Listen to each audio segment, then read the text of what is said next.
Good evening, everyone. Welcome to the Thursday night segment of The Outer Realm. We are broadcasting live here via the International Public Radio on the United Public Radio Network 107.7 and 105.3 FM from the beautiful city of New Orleans.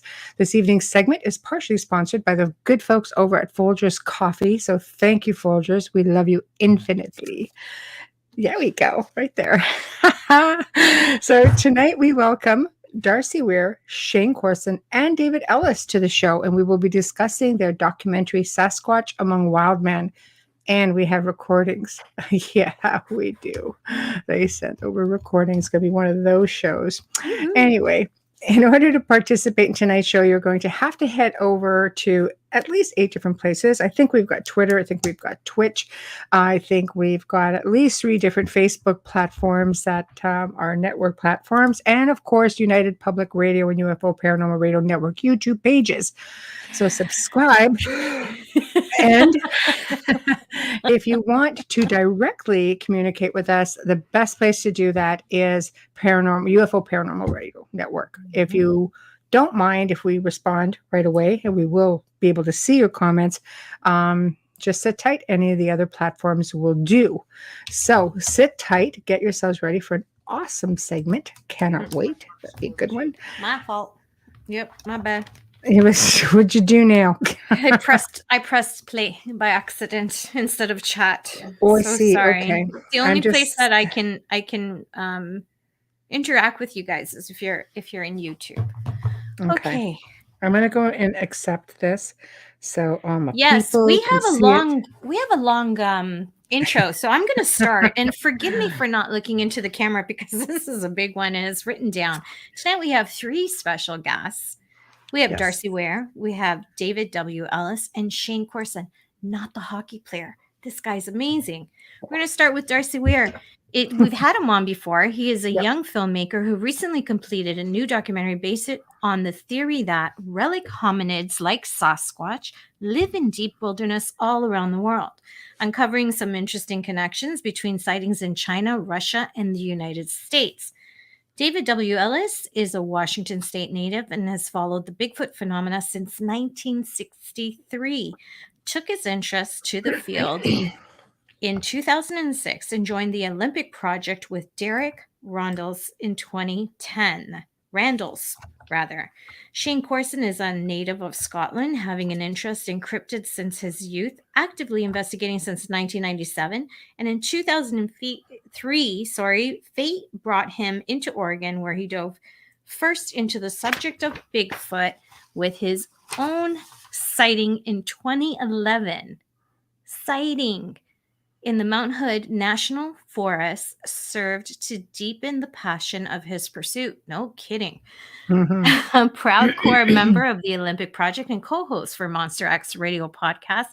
Please welcome to our show. Welcome back, Darcy Weir, David W. Ellis, and Shane Corson.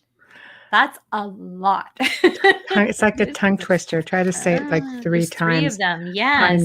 I know. Well, hopefully Joe can bring them in. Hopefully they all got their links and everybody's is going to be like on time. And I hope this will be a good thing. I know. Pretty sure I specified like Eastern time. Oh boy, I know. Should just double check that. They're all in the U.S., right? Yes. Okay.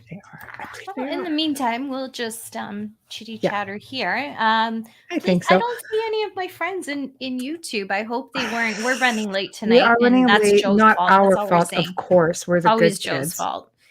Right. Yeah, always. So, but Bigfoot. You know what? This property that the family has, like a few hours away. Funny story. So there's a caretaker on the property. And all of a sudden, he starts hearing tree tapping at like 5 a.m. So I'm like, well, maybe somebody's an early bird out there in the wilderness and just cutting, just like axing trees or something. He goes, well, usually it's not like once every, minute for like 20 straight minutes. I think he said like 23 minutes or something. I'm just like, no, that would take a while. So he's like, well, I wouldn't mind. I really wouldn't mind. If I encountered one of these, I'm like, oh, sure. Let's just say that would be a good idea. I wouldn't mind. You don't hear that too often. I would not want to encounter. I would like to see it, like peek at one from a distance. Right. I'd love to have a sighting, have an experience because they're so elusive, but I don't think I'd want to come head to head with anything. So It's sorry. just it's really hit and miss, like I've read stories, like there's a lot of people who think they're really aggressive and violent. I've heard Yeah. stories. I'm anxious to hear these guys on this tonight, but there's other stories where people befriend them and they'll leave food out for them and they'll come in and they'll eat the food left, like, vegetables or fruit. Really? Yeah. And in one They're case, herbivores. they would come as a family. There was like 3 or 4 of them that would come in. How is it that we don't have videotape out there of this? That's And just it. Like you hear so much. yeah, it's a It's problem just for like me. I would have cameras on the property. Like, needless to say, the other property is getting cameras like freaking everywhere because I'm like, freaking heck with You that. want to see it. Yeah, you want to see it. You want to capture something like that. Like I want to even hear the tree tapping. So the experts in the field, like, okay, what is this? Because there's like 400 acres. they're known So, for that, right? So I see. I know it's terrible for me to say this. I need to have proof because that's terrible because I talk to dead people. So um I hear ya. I'm constantly reminded about what I do so I try not to. I honestly believe in anything out there. We do not know enough about our world to know what's real and what's not and why certain people can see things and others Mm. can't. So I have a great amount of respect for people when they talk about their sightings and everything. I just personally would love to see some video, not to prove it, but because I want to see it and I want it to come from a credible source. So this is They're going to be an interesting apparently show. out there. They're Yeah. apparently out there. I think it's just a matter of perception. I think it really is a matter of, are you looking at something like pareidolia? Video is kind of cool because you see some things that look like, it looks like it could definitely be real. And I mean, these guys have gone full on, like recording, filming, talking to a lot of like credible eyewitnesses. And I'm thinking, okay, I've talked to a lot of, who I deem to be credible eyewitnesses. I mean, there were a couple that were just friends of our families or kids' families, and just sort of catching some stories. And it's a lot of the typical stuff, the smell, the tree tapping, like to pitch rocks at you. Right. And I had to tell Rob, best be careful. Okay, don't put anything on till our guests get here. Just saying. Thank you. Joe, I Especially hate that. when you do that. Especially that.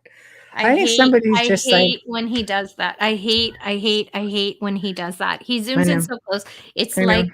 like Why? your license photograph, right? Like really, you don't I need to be know. this close The to this passport 52-year-old face. I look a But mugshot. oh yes, I know. yes. I don't have a makeup artist here. I don't have a I know. hairstylist. I know. Keep You need it to at a knock distance, stuff Jojo. off. Oh, I know. Joe, I'm gonna look down. I'm not gonna look straight. I know. I'm already just letting, Darcy know that we've been waiting for you. Let's go.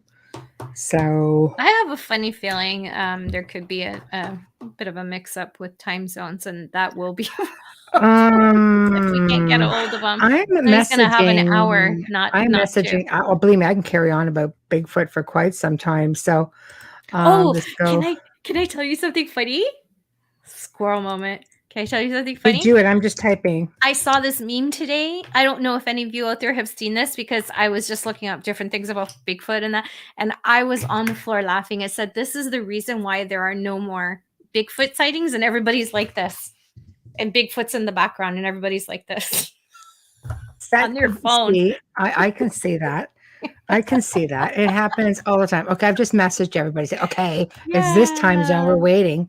Yeah, like Eddie the Yeti. That's right, Wayne. Yes. Cheapers, Eddie the honestly. Yeti. I have a Yeti in my closet. I'm not getting up though Me because too. Joel I've got the zoom same in when one. I'm My getting up. dad bought that for me years ago. I was like, Did he? oh, Yeah. man, he's freaking stuffed Sasquatch. I like That it. was from a charity event. I didn't have anything to do with it. I mean, someone gave it to me. I didn't have anything to do with the charity.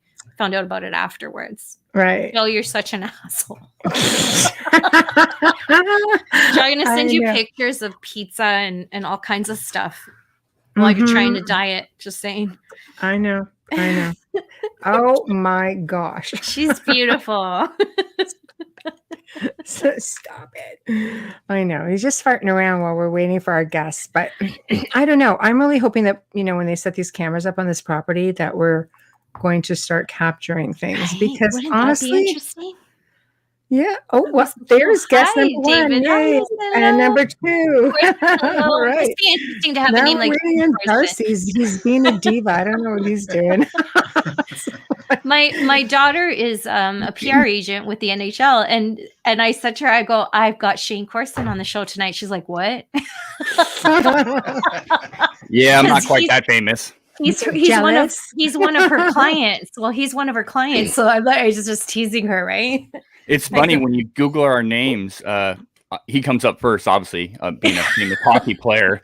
He's a really nice guy. Yeah, he's into Bigfoot, and then they got to do a little more search and realize no, he's not. Oh, we'll let him know. We'll let him know about that. I'll tell her to tell him because that is funny. Oh my god. Anyways, I just thought it was cute because you must hear that a lot, right? I do. He's got a Y in his name, and I have I don't have a Y, just an A. Yeah. And his brother-in-law is Darcy Tucker. So. Another Darcy. Well, hopefully he's not a slacker like this Darcy. What the hell, right? Like I messaged him, we are waiting for you. But it's his third time on, so he's probably thinking he's going to get a little bit of a pass there. But he's Canadian. Okay. He's Canadian. We're all really relaxed. Yeah, so are we, but it doesn't mean we're that relaxed. Not a half we're hour. We're pretty relaxed. laid back, actually. Yeah. Yeah, I'm not 30 minutes relaxed. I know, but that's okay. We'll just catch him up when he gets here because honestly, I don't know what he's doing. But so, okay, you guys are working on a film together. How did you all come together? We'll give you guys the opportunity to tell your part of the story before he comes on. Go ahead, Shane. It's very open. This is like real round table. Just jump in there, have some fun. It's not like drill sergeant interview. No, not at all. Oh, good. Well, Darcy Weir is a filmmaker, obviously, and he's been doing a number of films on Sasquatch. He did the Unwanted film on Sasquatch with Dr. Meldrum, I think 2016 or 17. And he does, other UFO related stuff, films. And he got interested in Sasquatch phenomena because of Dr. Meldrum, some stuff he heard from Dr. Meldrum. And he Darcy Weir decided to come down from Canada out here to Washington State and visit some of the symposiums that we attend, that we speak at, some of these conferences.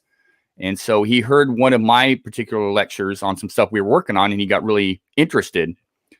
And then, fast forward about a year later, he came back to another one, and he asked me if I'd be willing to, jump on and speak with him, and, reach out to David Ellis and Derek Randalls of the Olympic Project. And again, Dr. Meldrum out of Idaho State University. And that's how we kind of met. He was just really enthused by some of the stuff we were sharing, we were talking about. And, he thought there's something more to this. And I got to look into it a little bit further and get the Olympic Project involved. And Darcy's he's a great guy. He's a wonderful documentarian, great all around guy. And I was really happy with the end production. Fantastic. Well, it seems to be getting really good reviews on Amazon. So, David, stage is yours. Okay. It was fun meeting Darcy at a conference that we had done a presentation at. Both Shane and I and a few others had done some presenting, and Darcy kind of zeroed in on what we were talking about, which was something nobody talks about, and that's the finding of some nests. And we'll get into that a little bit deeper. But that is an oddity, and especially the number of nests that we discovered as time went along. And then Darcy also was intrigued by some of the audio that I've collected over the years. I've been personally recording in the field since 2007. And I'm talking thousands of hours. And Uh, Along the way, you meet other what I'll call audiophiles in the Bigfoot community, and I've rubbed shoulders with quite a few folks. And one of them that I really enjoyed working with is a gentleman that goes by the name of Monongahela, and he's a crypto linguist, if that means anything to you, which is it's typically you'll learn about the cryptolinguist.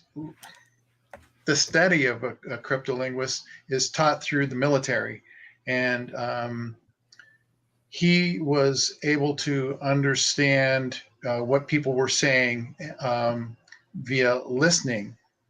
Well, and as time went along, working with him, uh, we discovered that there is another method, and it's actually visualization.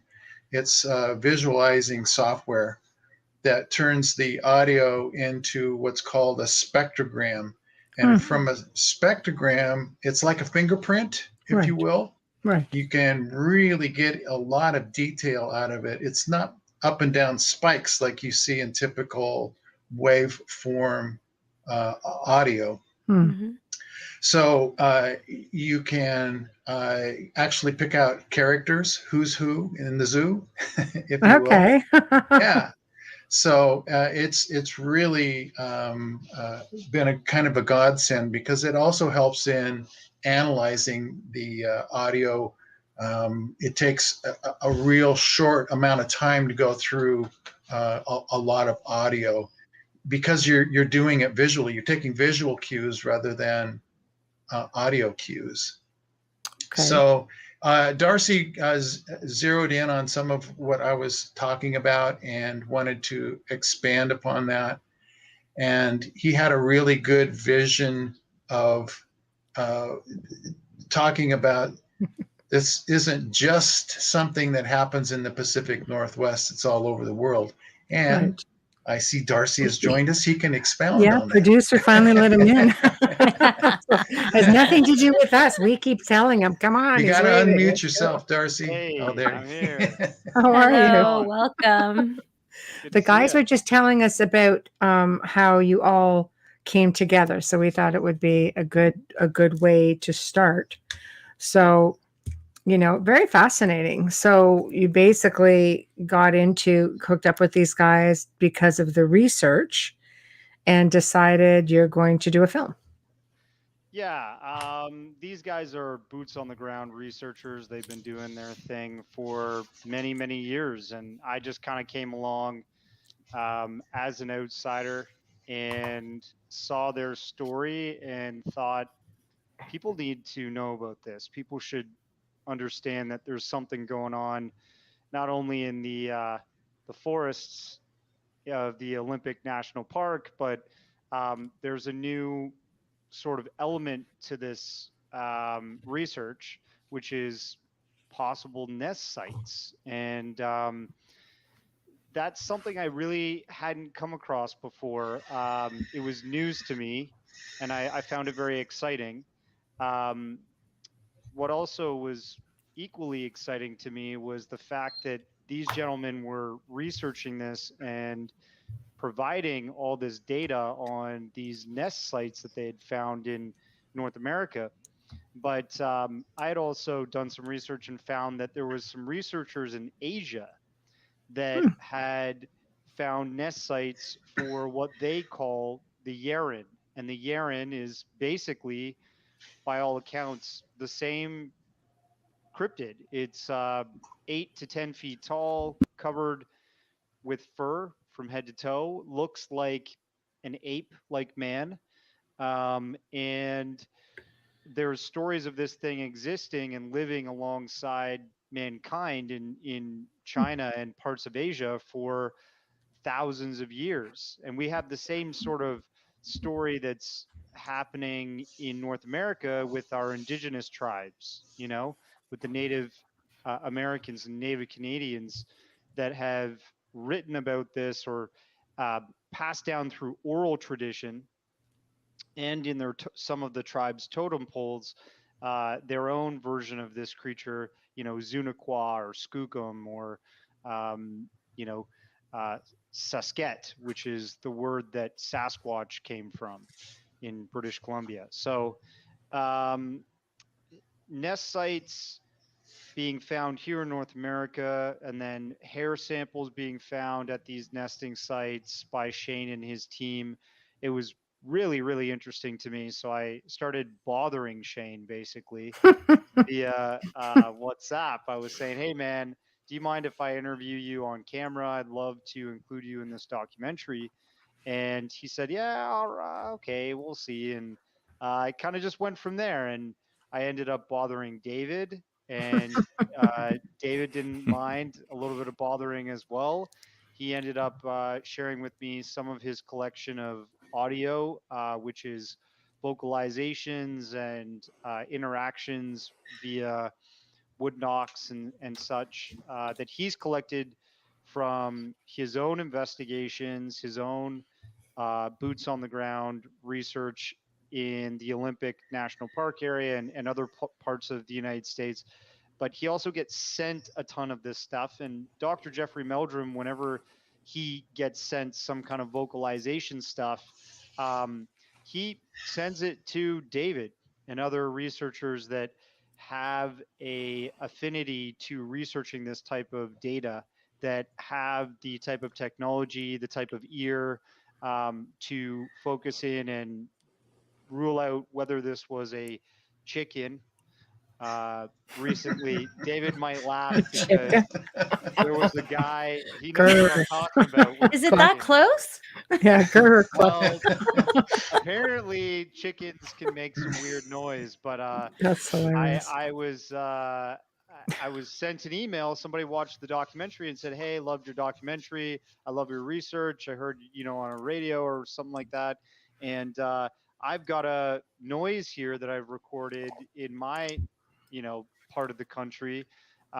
Would you mind investigating it? And I was like, I'm a filmmaker at first. Secondly, would be, a researcher of vocalizations or any kind of audio. So I said, I'm going to pass this to somebody who actually knows this stuff really well. And I passed it on to David and, CC'd in this individual. And David ruled it to be pretty much chicken. And That's amazing. yeah. You're and then kidding. this guy was Can't pretty imagine. upset. He said, that's not a chicken. And, he got his back up a bit. But what can you say? The audio doctor went to work and he figured it out. And I'm happy A for that. chicken. Who Darcy, knew?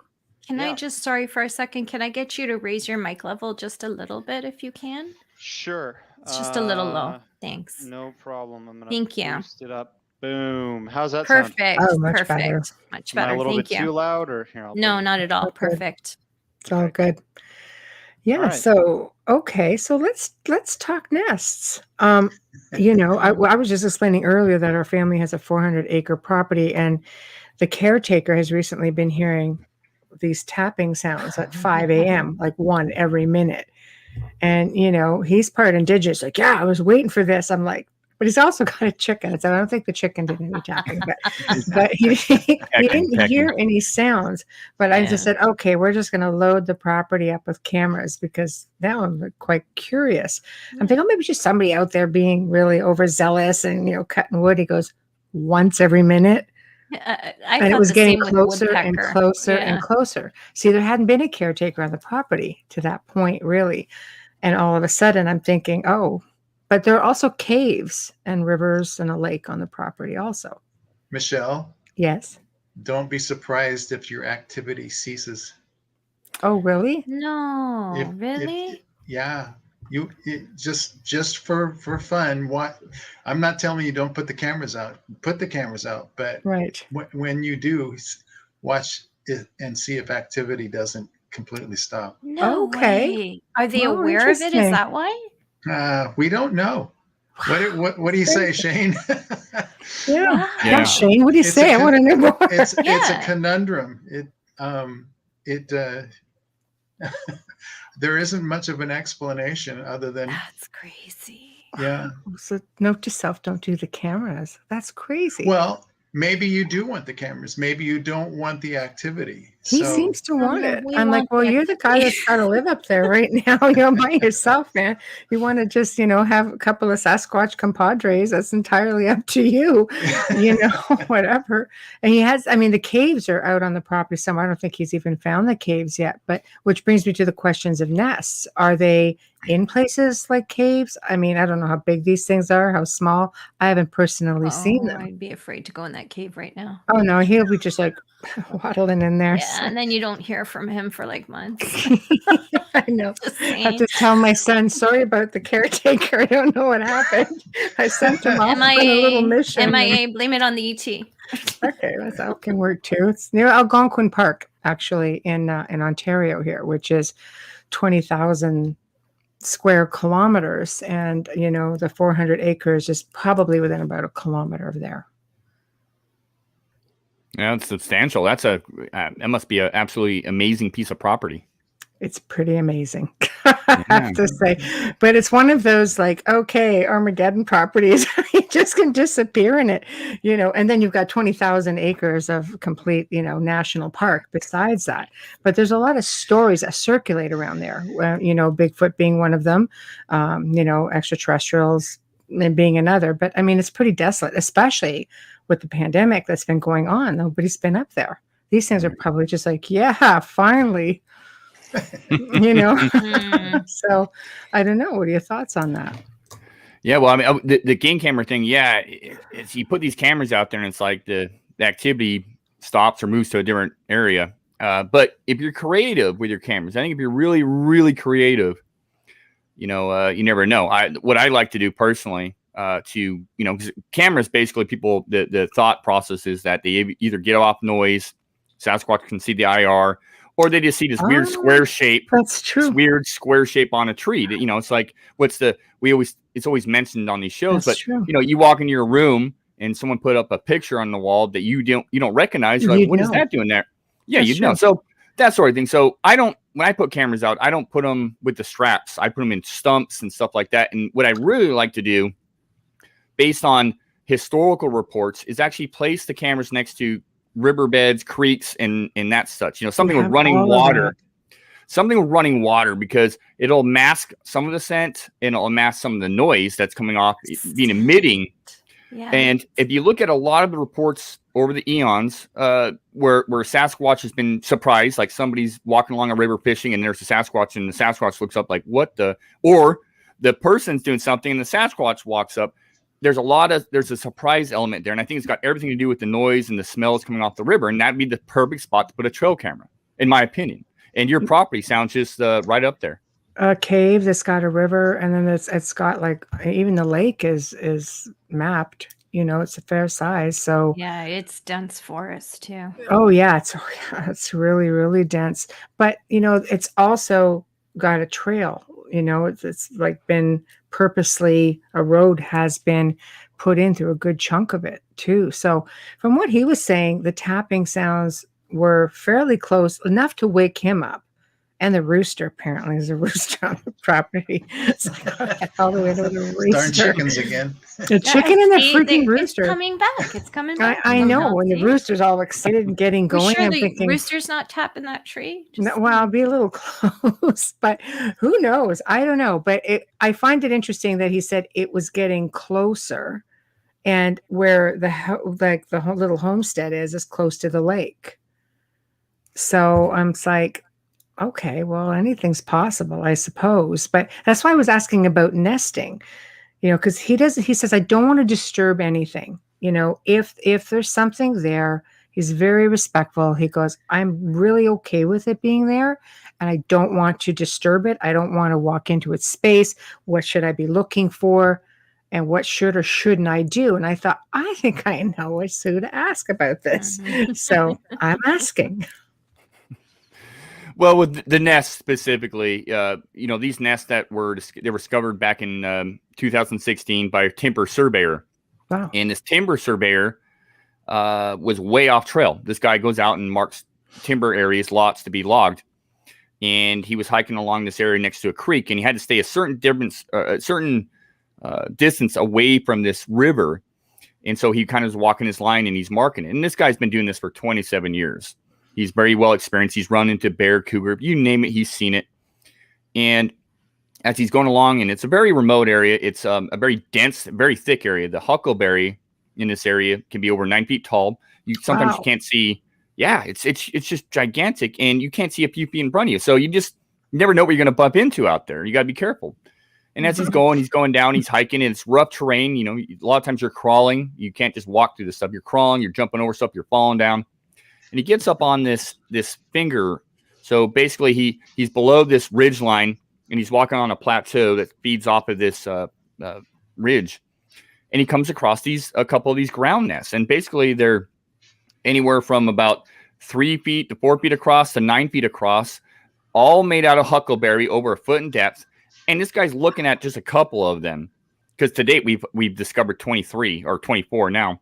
Wow. And so, oh yeah, in this one general area. So there's a lot of them, and a lot of them are massive. Like I said, over a foot in depth from the huckleberry. Anyways, this guy, this timber surveyor, is looking at these ground nests, going, "What the heck am I looking at here?" He's never seen anything like this, and he gets a little weirded out. So he hikes out, and he was pondering the whole thing, like, what did I see? What did I look at? And they were still green. So they were fairly fresh nests, because the huckleberry after a couple months will start to, die and not be as green. They'll brown up. And he remembered that a gentleman by the name of Derek Randalls, who's one of the Olympic Project founders, had done some work for this guy, had done some work for him as a landscaper, which is Derek's trade. And he knew that Derek Randalls, who's been on a ton of documentaries and been involved with the Sasquatch phenomena for many, many years, like 30 years, he said, I wonder if Derek, as not just as a landscaper, but also as a hiker, a guide, he runs a guide service, and as in the Bigfoot, if he's ever seen anything like this. So he invited Derek Randalls and another Olympic Project member by the name of James Milling out to this area, including 2 DNR, the Department of Natural Resources, and one of the owners of the property out there. And they all went out to this location and viewed these ground nests, and none of them, over 250 years worth of woodsman's experience in hiking in these areas and working in these areas, had ever seen anything like this. And so they knew it was something very profound. Nobody knew what was doing it. But they knew that this wasn't typical behavior of any known North American animal, let alone any animal, based on the size of the nest and the construction of the nest. So they basically handed the Olympic Project, Derek Randalls, myself, David Ellis, and our group, a key to the gate, because it's behind a locked gate, 2.5 miles behind a locked gate and way off trail. They gave us a key for 5 years just to study this area because they were so enthralled with it. Wow. And, nice. That's what we've been up to. So if you're, if this groundskeeper, whatever, to find nests, I really do believe they're going to be off trail. These aren't areas where people go hiking, fishing, exploring. They're rugged, nasty areas, and that's where you're going to find these nests. There's nobody on the property for miles. No, there you go. Yeah, so you're going to probably find them above some sort of water source on a higher elevation, because I think Sasquatch is all about the higher elevation. It makes a lot of sense. Us humans, we have to trek up, and we're not as agile. Where Sasquatch, based on the reports and sightings, there is a place on the property that overlooks everything. Perfect. I'm not sure he'll be up for the climb, but if there's no nest, that may be just where they're residing. If they're on the property at all, that's probably where they would be. There are the caves, right? Yeah. So it's possible, but there's nobody up there. It's pretty desolate, and it butts up on Crown land, and then there's the perfect national park. We should clarify that the nests were not a repeating scenario. In other words, they didn't build a nest and stay in that area to utilize the nest. Oh, so they just continued. For travelers. Yes, it was we don't know for how long that they were in that area and how many of them were in that area. It's just that over, what would you say, Shane, a half a mile area that we found these nests along this river drainage. We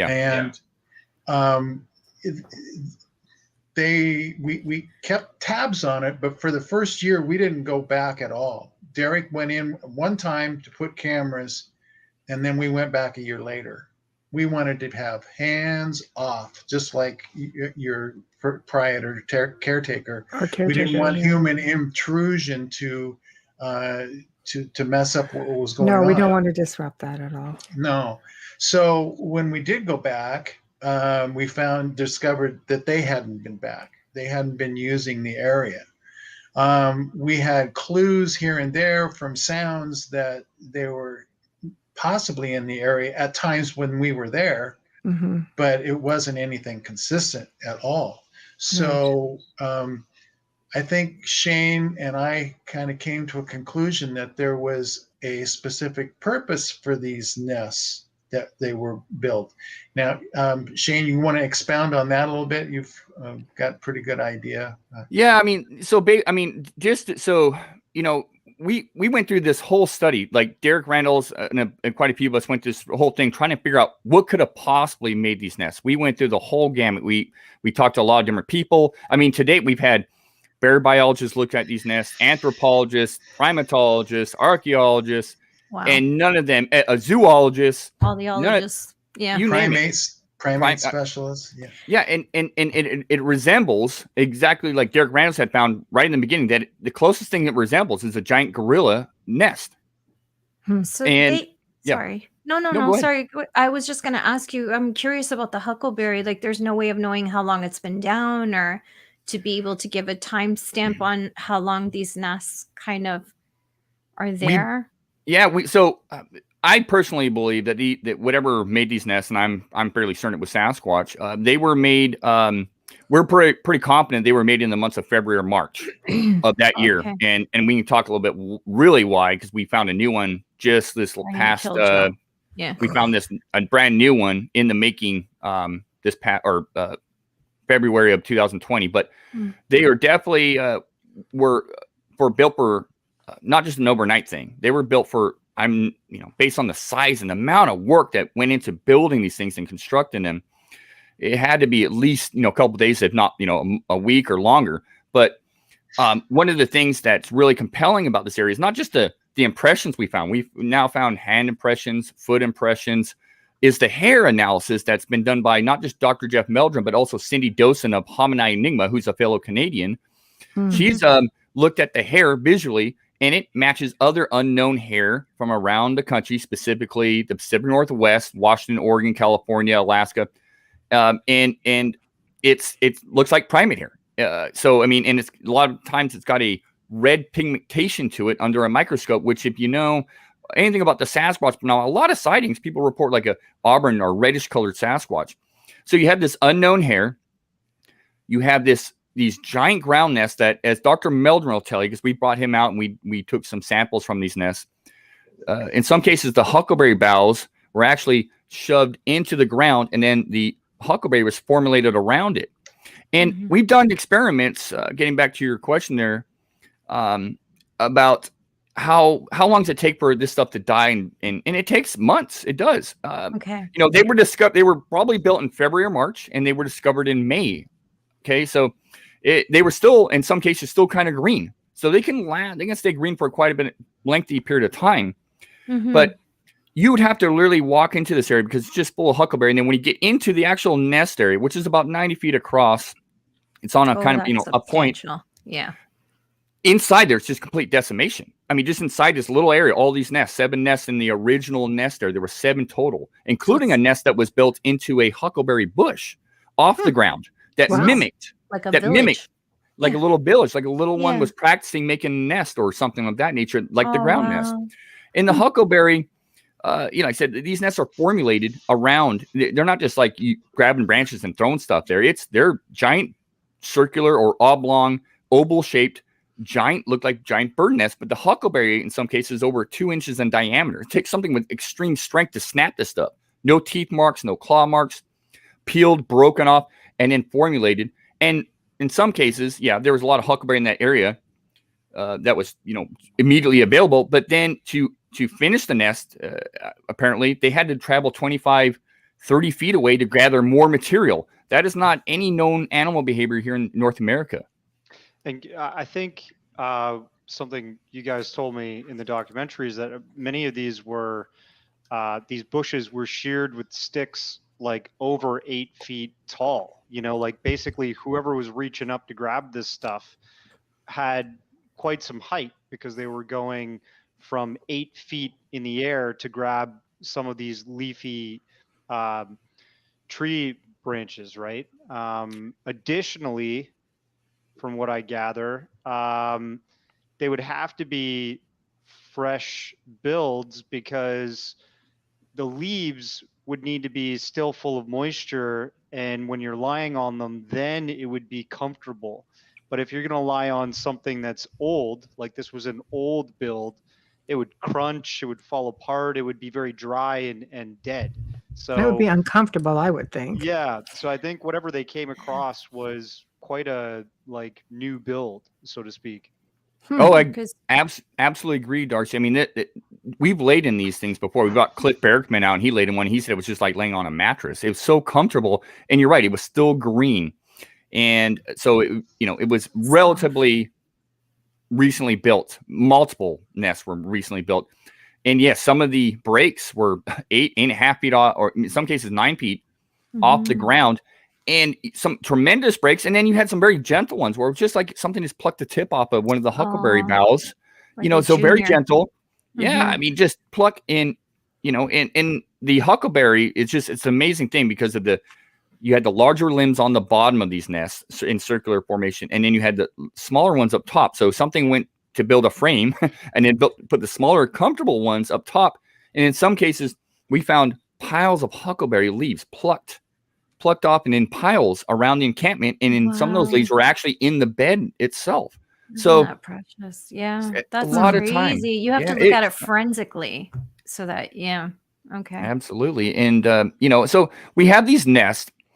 Just I'll get into this real quick, but February of last year, I took a buddy out to a new area to see if we can find more nests. We've been looking at other ravines that had the same sort of setup, the same sort of.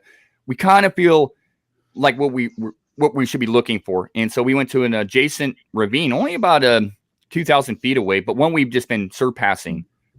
Derek Randall's, my partner, and I, we had looked at this area and found some possibly very older nests, but we hadn't searched the whole thing. So I brought a partner out there, Todd Hale of the Olympic Project, and we were setting up our camp and decided to go check out the ravine before it got dark. We'd head back and then check it out the next day. I just wanted to give this guy an idea where we're going to be looking. And we hiked through the woods, same sort of setup, real thick huckleberry.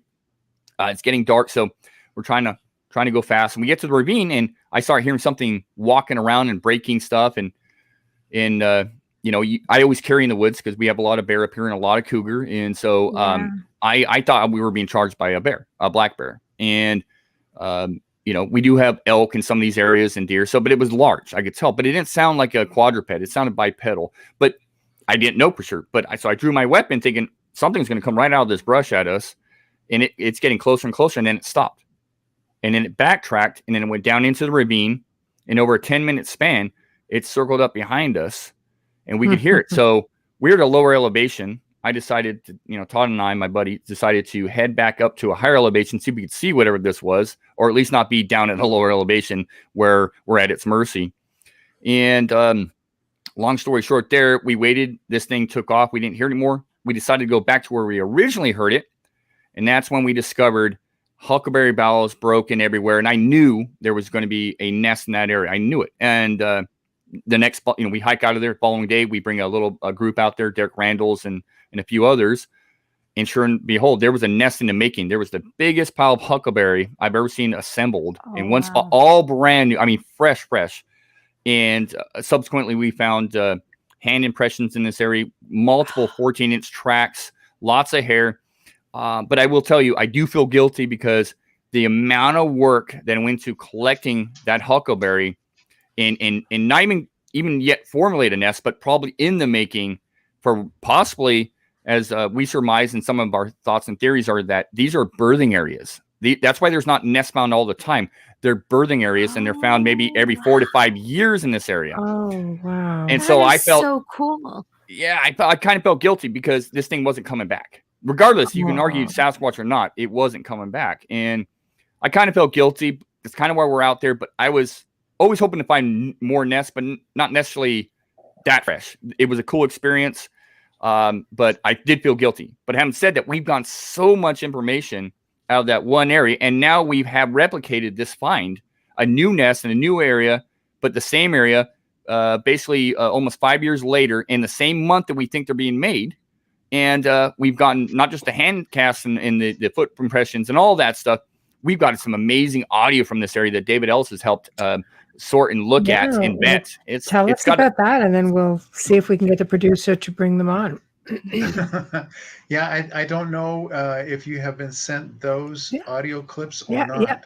Yeah. Well, I know you were sent some audio, but I don't know if it was that. There was 12 of them, and I'll be hearing them for the first time along with everybody else. So if we can get Joe, who's supposed to be, that's very possible the right group.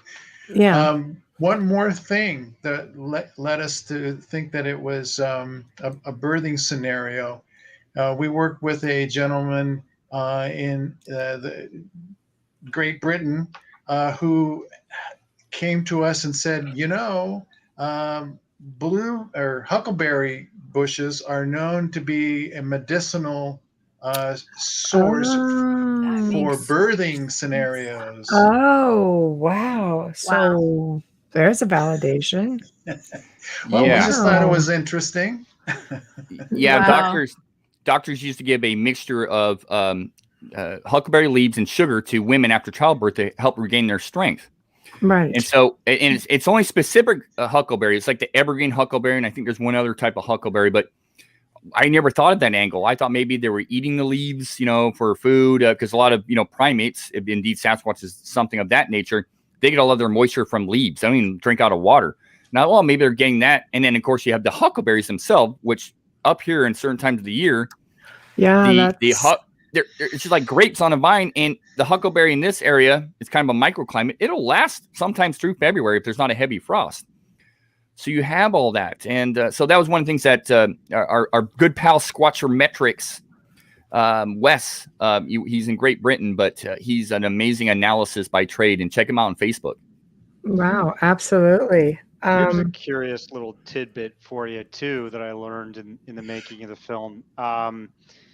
People are pretty well versed on the old Patterson-Gimlin event, the Patterson-Gimlin film. Yeah. And that video was recorded, or that film rather, 8mm film was recorded in Bluff Creek, which is part of Northern California. It's in a native indigenous tribes area. And apparently before that film was recorded,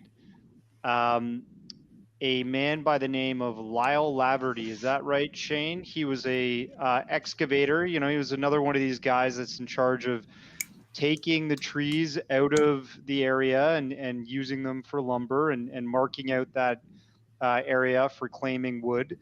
And he found in that area where Patty was recorded some kind of nesting site, some kind of ground nest. And this was from an area that was above Bluff Creek, which is named Scorpion Creek. Am I right? Correct. Yes. Yeah. This guy worked for the timber company, and he was in a kind of remote area, and Scorpion Creek feeds into Bluff Creek. It's a stone's throw away from where the Patterson-Gimlin film was filmed in Bluff Creek. But he found this giant ground nest, And if you look at Patty, this really got my wheels spinning when it came to the birthing thing. If you look at the Patterson-Gimlin film, if you're a proponent that it's a legit animal entity, which I believe so thoroughly. Yeah, it hasn't seemed to have been debunked at all. No. And it's actually, there'll be some new stuff coming out down the road that's pretty exciting about it. But cool. If you look at Patty, she's got, obviously these large breasts. She's, looks like she's either maybe had given birth or was about to give birth. But then you have this nest there as well. You have this female Sasquatch. You have this nest close by. And I definitely think, there's been other nests found throughout history, but they're almost always found by timber companies and timber surveyors because it's off trail. It's areas that haven't been logged in over 50 years or never. And they're hard to get areas. Nobody in their right mind would be in this area unless you have a job to do. And that's why it's always found by, like Darcy Weir mentioned, like this Lyle Laverty fella, and he found one, but nobody really knows that. It's kind of one of those things that gets lost in time. Fortunately, there was, Daniel Perez, Bigfoot Times, actually interviewed this guy for historical purposes, and that's where I heard it, and I went, "Wow, light bulb!" So yeah, and it might very well be. That's why Patty had these big hairy titties. She might have been lactating. She might have had recently a little. There wasn't a more scientific way to say that, right, Darcy? There wasn't a more scientific way to say that. Can we do that? No. It's not as fun, is it? All right. that was great. Yeah, that was scientific term. Just saying, it's a sponsor night. Just saying. Yeah, it's okay. They love us. Well, if this is a sponsor night and your listeners are going to hear the Folgers commercial, make sure that you run out and get some Sasquatch milk from those big hairy. No, never mind. Wow, you looked at him that closely, huh? Sorry, I had to get you for that one. I kind of had to be honest. It was slow motion. My first documentary went frame by frame, and I'm just watching these things jostle with each. Oh, I'm watching my career go like this right now. But anyways. Oh, come on, your career is fine.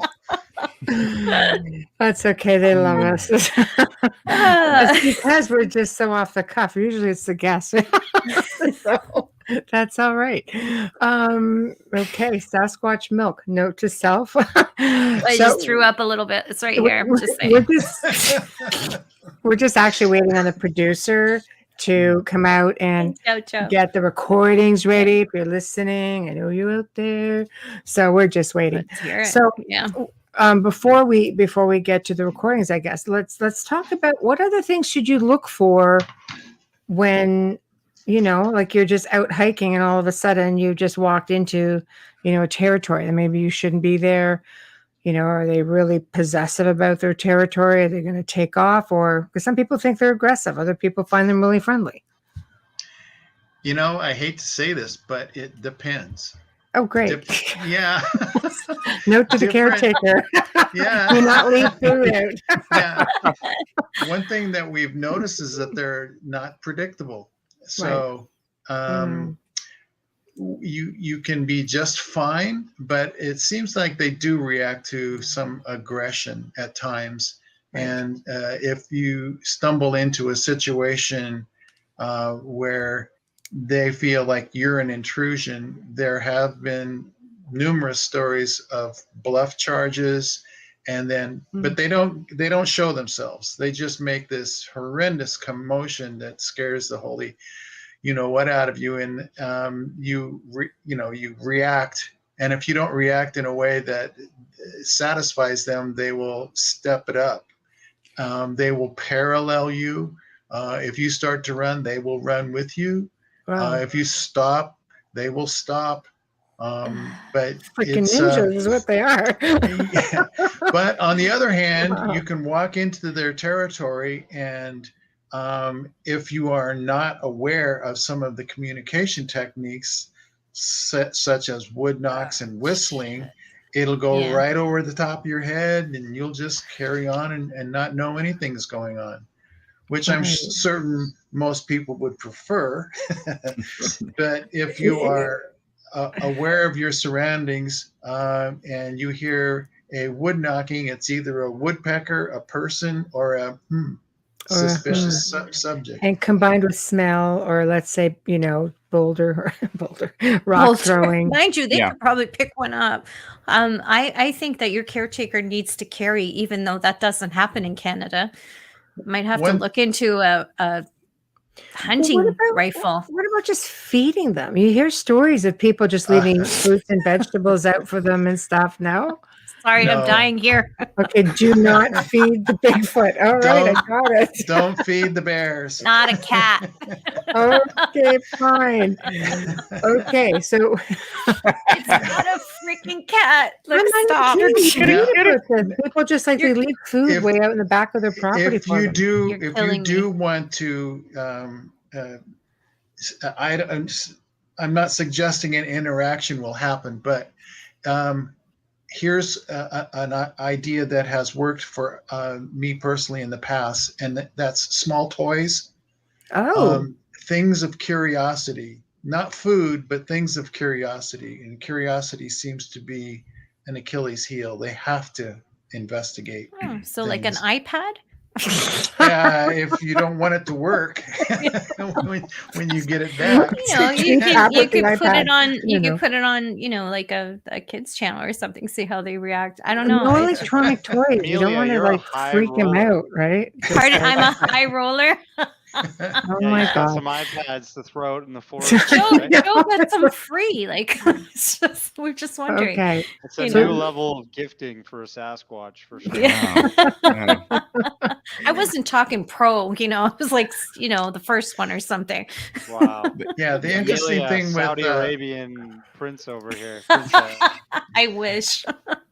the thing with leaving toys is, if you do that, photograph it, come back, see if things have changed, and depending upon where you place it, that you have to eliminate all the things that could have touched it Yeah. that aren't a Sasquatch. Right. Raccoon, lots of different things So in the stuffed woods. toy or doll or Right. I'd be You afraid know, of what it does with a doll. Yeah. What I has happened to me in the past is leaving something and it disappears. In other words, it's taken, okay. and then 3 or 4 weeks later, it's brought back and put Oh. back in the same identical place. That's crazy. What about a Rubik's Cube, Michelle? Speaking No, Well, of, seriously. Like, I yeah. mean, why not? Sure, that's Something toy. that creates, If you can't solve it, throw it he to the can Sasquatch. hurl it.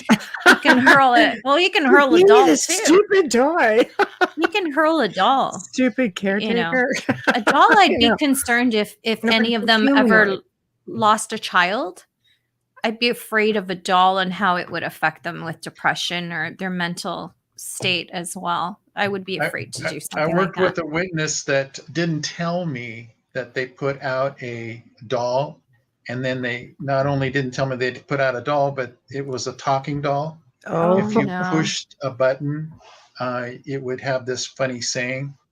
So I'm listening to one of their recordings, and I noted at 9 o'clock at night, there's this funny cadence, and it sounds like somebody is singing a child's song.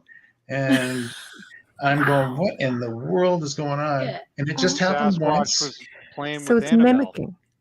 And then and the Oh, interesting you just thing walked was into our it- world. Do you notice that? it had to push a button on the belly in order To hear it. make We figured it out. Yeah. And then so an hour later, same thing.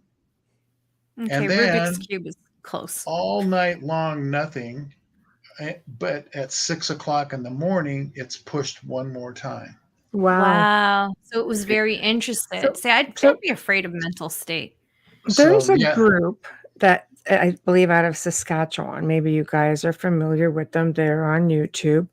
They claim, and there are audio recordings, like while they're doing video, obviously, they are teaching this being, this Squatch, how to speak. And he's going, my name is Mike. And they would go all the time and go, my name is Mike.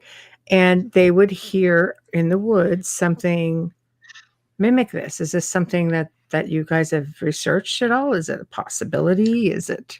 I have mimic recordings. I'll just leave it at that.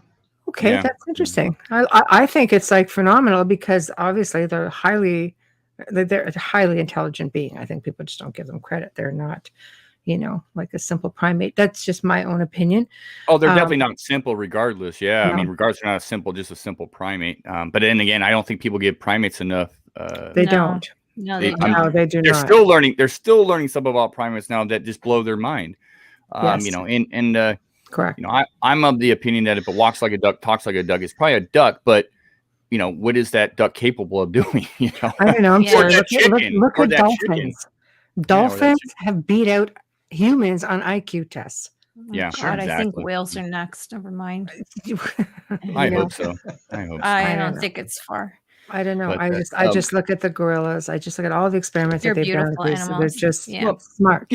One other thing about the aggression, to backtrack a little bit, if I don't think Sasquatch is going around plucking people all the time or murdering them. Not that it Right. hasn't happened, but if you get caught in the wrong place at the wrong time, as David kind of alluded to, you get caught between a mama bear and her cub, that's a bad spot. Sure. You get look at this guy he's a professional Caught guy. between me and my 30-year-old. I was just gonna say Watch that's it. just as bad for Yeah. a mom, like It's true. Exactly. Yeah. Total it's the instinct. same thing. Yeah. There was a professional guide out in Wyoming recently murdered or killed by a grizzly, but this guy, he had he did everything right. He had a weapon, he had bear spray, he did all that. He still got killed, but what he had not witnessed was that he was laying or sitting or standing next to a moose that was buried by a grizzly, and the grizzly got ticked off. And so wrong place, wrong time. Cougar, bear, even a person. People are unpredictable. Same thing. So I mean, most of the time when you hear these, and aggression is different for every person. One man's black, another one's brown.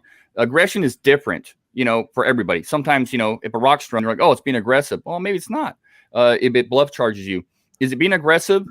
It's just like a cougar. No. When you watch some of these videos where the cougar's, chasing down this guy, but it never tackles him. It's trying to chase him out of there. It's not hunting him. It's scaring him off. It's not necessarily aggressive behavior. It's get out of here behavior. Leave me alone behavior. So I think that's more cases than not, even with just known animals. So 2 cents there. Can I just do the station ID? Yes, we're gonna go to because then we're going to get lost in time. But if you're tuning in For right real? now, you are listening. You're throwing me off. You are listening to, oh my gosh, like completely. Thank you. It doesn't take much. Well, the whole I bet Bigfoot tastes good thing. Joe eats anything. Threw me Joe off. eats anything. Good Lord. But Just anyways, razzing me because I love him. So sorry. You are listening to The Outer Realm with Michelle Desrochers and myself, Amelia Pisano. And tonight we have 3 amazing guests with us. We have David Ellis, Darcy Weir, and Shane Corson with us tonight talking Bigfoot. And I bet you didn't know it, Ness of all things. Wow, that is new information for us too. If you're in New Orleans, you're listening to us on 107.7 FM or 105.3 FM. We are United Public Radio. We are also International United Public Radio. There's another one. Can't remember it. Sorry, it's not happening. And tonight we are partially sponsored by our good friends at Folgers Coffee. Thank you, Folgers. You guys are the best. No, we are not having it with Sasquatch milk. No, Make sure you I take make it that black, hot cup of sorry. Joe, Folgers, I take with it- a little take it- bit of Sasquatch. no, black. Especially now. Yeah, Never yeah. cut it the same never again. put cream in there again. Just saying. Okay, Joe, can we get maybe bring up some of the recordings, please? And you guys can walk us through it. There we go. Yay. Do it. Okay. So where are we starting with number 1, please? There we go. There you are. Getting close. There we go. Okay. Okay, I can't see. Okay. Possible. Okay, yes, this is from the nest area, the second, we call it what, Shane, the second nest site? The newest nest site just found this past, February of 2020. Okay. And so the recordings that we are listening to were recorded in the months of February and March. Okay. So, We're which is listening to one, Joe. We can't hear any of them. Nope. Don't know what you're doing. Go back to 1. Can Fair they hear enough. them on the so radio? these are MP3 files. Yeah, I hear him really good. You got need a Well, little then bit louder. you have to stay on with us. Now we can hear them. Oh, okay, so that's Oh, he has. Joe, you have to go back to number 1 Oh, well, hold on. There you and then hold it. okay. It looks like we have a potpourri of sounds. I noticed that one is not from the nest area. So Okay. I'm just putting them in. I put them in order from 1 to 12. So if that helps. Okay. So in 2.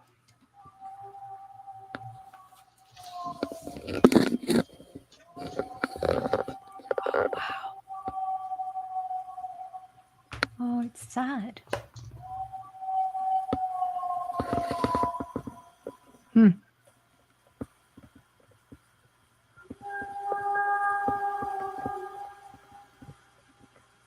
So if we could pause that for a moment. Don't go to 3 just yet, please. So where was that one? Like, that's very high pitched. Yeah, Creepy. it's actually a little bit lower. It's in the 700 hertz category, which Wow. is Really? which is kind of the sweet spot, if you will, that a lot of different researchers have kind of zeroed in on that frequency. Mm-hmm. It is one of the long vocalizations. That was a series of 4. Typically, it's just one long vocalization, but sometimes they will vocalize in a pattern. I had a circumstance in the Tillamook Forest Range where on one ridge, one vocalized 3 times, and then it was answered on another ridge by another one Wow. 3 times. Wow. So you have to kind of wonder or speculate that there's some sort of a meaning by the number of vocalizations. So Well, anyway, it's fascinating, yeah, to think that there are several, in one area, and this is how they can communicate. That's excellent. Can we go to number 3, Joe, please? one more, Sorry. just a little aside on that Yep. last Sure. recording. That was sent to me by a person. I didn't actually record that, but they recorded it off of their iPhone. Wow. There you go. So, Holy cow. Yeah. There you go, Apple. So that if people are out in there and they hear something in the woods that they don't understand, or if they actually capture it on their phone, they can send it to me, and I can analyze it, look at it, and actually enhance the audio of interest. Well, if it's okay with you, I'd like to send a couple of these to our caretaker. Sure. So if you hear this shit, you be recording it. And if it gets close, you run. Exactly. It's like, I mean, you slacking off. Get out there with your phone. Well, instead of putting out cameras, it would be better if you put out recorders. I can guarantee you that. Okay, that's actually a really good idea. You want to go to 3 now? Number 3? Okay.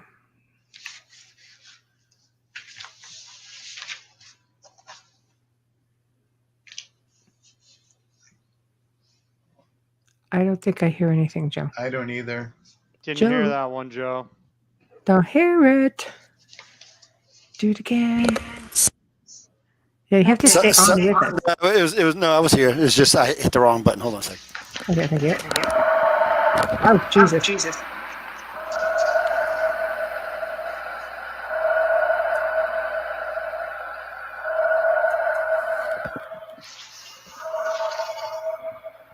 And can we pause that? Okay, note to self, caretaker, if you hear that, run. That sounds like that is a female going through labor. I'm just saying, because that sounds very familiar to me. Maybe she doesn't like being milked. Oh, Darcy, you're gonna die with this one, seriously. Connect you up with Joe who's trying to eat the thing. Oh, I just wrong on every level, honestly. Okay, so that was what? That was a roar. That's pretty obvious. Yes. But that was one roar looped 5 times. So you heard the same roar 5 times. I have found that when you do a recording or play a recording for somebody, if you don't loop it, they'll ask, could you play that again? Right. And so usually after hearing it 3 times, your mind kind of clicks in and starts to register what it is that you're hearing. So I just kind of standard on doing a 5-time loop for people. Yeah, that's really interesting. I mean, I grew up north, wooded area, and sometimes you think you're listening to loons and wildlife and whippoorwills. I start reframing everything. So wolves. I grew up with timber wolves. I thought that was okay, that's pretty cool, but there'd be things in them their woods. Can we have number 5, please, Joe? Hello. Number 5. Or 4 again is okay.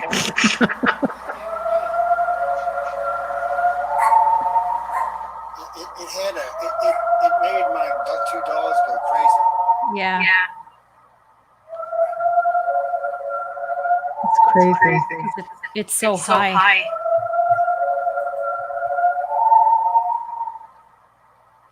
And 5. That fits a pattern that I've seen or had people send me audio from all over the country, and it's the pattern I call singing. So Wow. it has kind of a singing nature to it, and I've recorded it in just about every study area that I've worked, and also across the country. So Really? there is it's a category. They're not obviously going to be singing the same song. It's No, just of course. it's just a pattern, if you will, a sustained note rather than a voice. No, I think it's fascinating because I would not expect to hear something like that. It's almost as though it makes them more, and I mean, I won't say human, obviously. I mean, it could be part human. I'm down for that, but it just humanizes them a little bit. It just takes away from the fact that people are trying to go out there and we're going to hunt one and this and that, and it's just like I think this just adds a little bit more feeling and emotion to them, that they are sentient beings, that they're intelligent, and that they can vocalize and communicate. I mean, much like many species, I suppose, but I just find that really interesting. Okay, go ahead. Well, Sorry, Joe. Sorry. Go ahead, yeah, David. Can you pause that? Thank you. we're on an explosion of information here as DNA testing and genetics roll along. We're learning more about our past through DNA research than we are through archaeological finds. Mhm. And I think what I mean by an explosion of information, I think we're going to find out that the human branch is more of a bush than a tree, if you will. That Right. there are many splinters, many groupings. I'm kind of looking at the Neanderthals as of late and discovering some interesting things. That they were more into smaller groups, which is something that I think that we see in the Sasquatch investigation, is that and that they will congregate. This is the one interesting thing that with the nest is that they will congregate at certain times of the year. Oh. Several various groups would get together, then they would split apart again, which also seems to fit some things. And if you look at the birthing scenario where 23 nests, you kind of Right. wonder how many Sasquatch were in this area at one time. So maybe it was birthing and maybe it was procreation. Okay. Otherwise, if you're with your same small band, you're going to find some genetic defects. Right. Yeah, that makes a lot of sense also. So there's definitely thought put into that. Yeah. It's like a dating game. Speed dating. Speed procreating. Okay, we can go to number 5, please, Joe. Thank you. When you're ready. Thank you.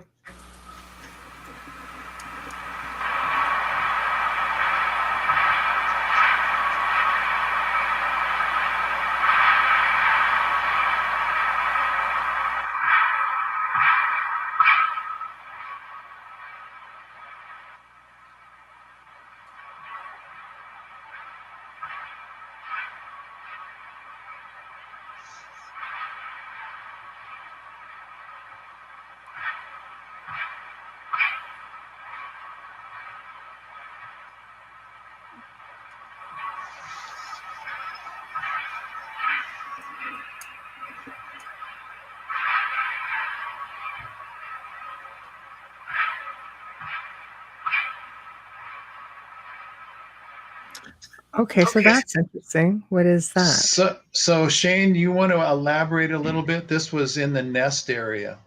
Yeah, I mean that's a tough one to listen to over the airways. But what's really interesting, and something I like is just after we came across this brand new nest, within the next couple of days, I started putting audio out in this area, and what you're actually listening to is something very large stomping around in the woods, maybe making a few grunts, something or huffs. But it's very hard to hear it over the airways. But it was whatever that came through this area was massive in size, going through this thick huckleberry, and it kind of sounded perturbed, maybe a little angry, just based on its movements. But that's all, of course, my perception.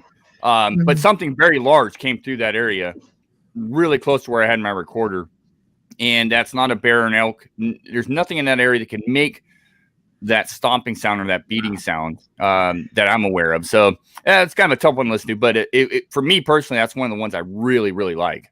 Yeah, that's really different. Next one, please.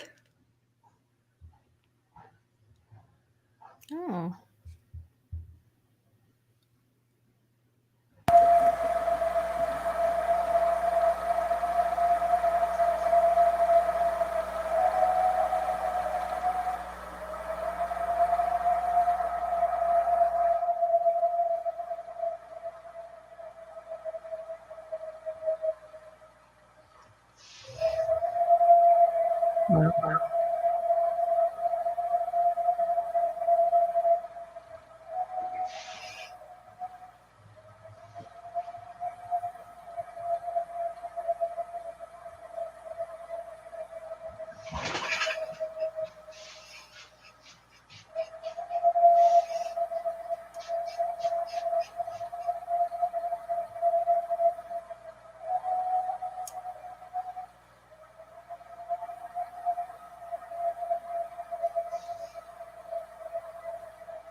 I find that absolutely beautiful.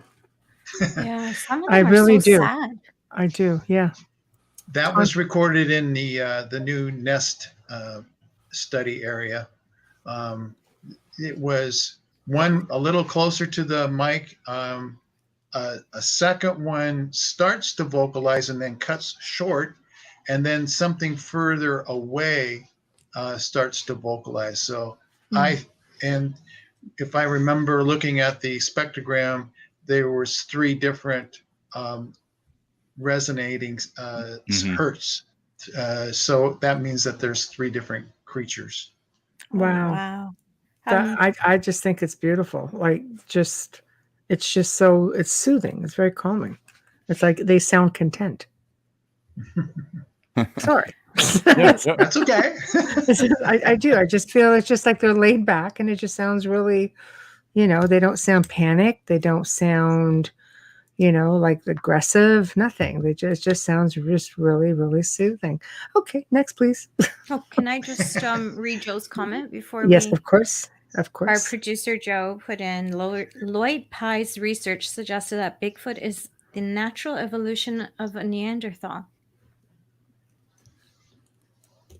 Fair. It's very possible. Very, very possible. Maybe they didn't die out. Maybe they morphed into something else. Mm-hmm. Maybe a portion of them died out, but not all of them. Mm-hmm. I believe it. Pretty large Neanderthal, that's for sure. Yeah, it's supposed to be only about 5 feet tall. Yeah, but they could have made it at one point. Who knows?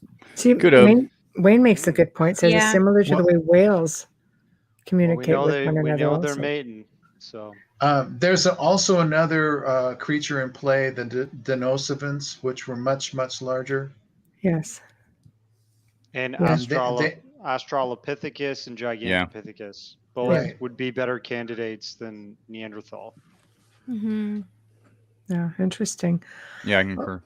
Next one, please. Thank you.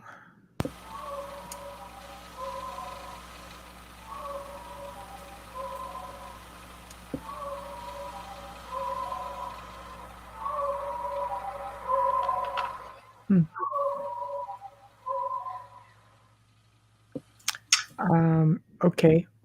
I don't know about that. I'm not opening my mouth on that one. So, what do you guys got to say about it? Well, its cadence sort of suggests speech, but I don't hear speech. So, Right. I don't know what to say. It's a recording of something that doesn't match anything known that I can find as of yet. Okay. No, that's it's not a interesting. chicken. Not a chicken either. Not a chicken. I like it. Yeah, it could be a mating call. I don't know. Okay. Next one, please.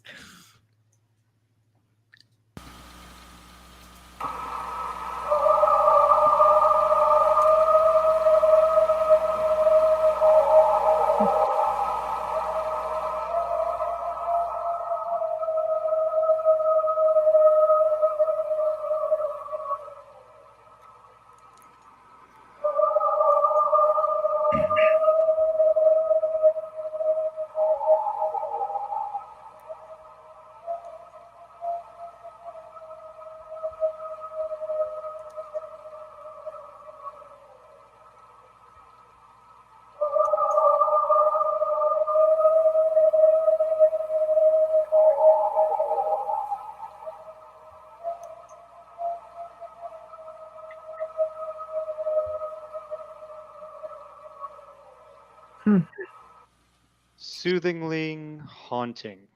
Yes. Mm-hmm. Yeah, that's pretty loud. That's just getting his point across. Hers. I want to take that sound and like mix it with something from Beethoven. I'm serious. Like that is really cool. It's like a new ringtone. I DJ just wig out Amelia. anybody in the DJ, street when you're in yeah. the store. A little bit just above DJ. Yes, What are they that's- called now? Mixologists? I have to change my career after tonight, Darcy. You don't have to. No, You just have to embrace your new career. I have to embrace the milk of a Sasquatch. Okay, Mixologist. mixologist. That's right. But isn't that a bar thing? I don't know, but I could use one of those too right now. Sasquatch martini. Oh, Or a white Russian. oh we my go. gosh. Yeah. They call those I think Yetis? almasty. Yeah, Yeti Russians. Yeti slides. Yeti Abominable Russian. Oh, enough. Yeah. Yeah, Abominable. we're good. Just keeps All right, getting moving better. Oh my god. Okay, next one, please. Number 9.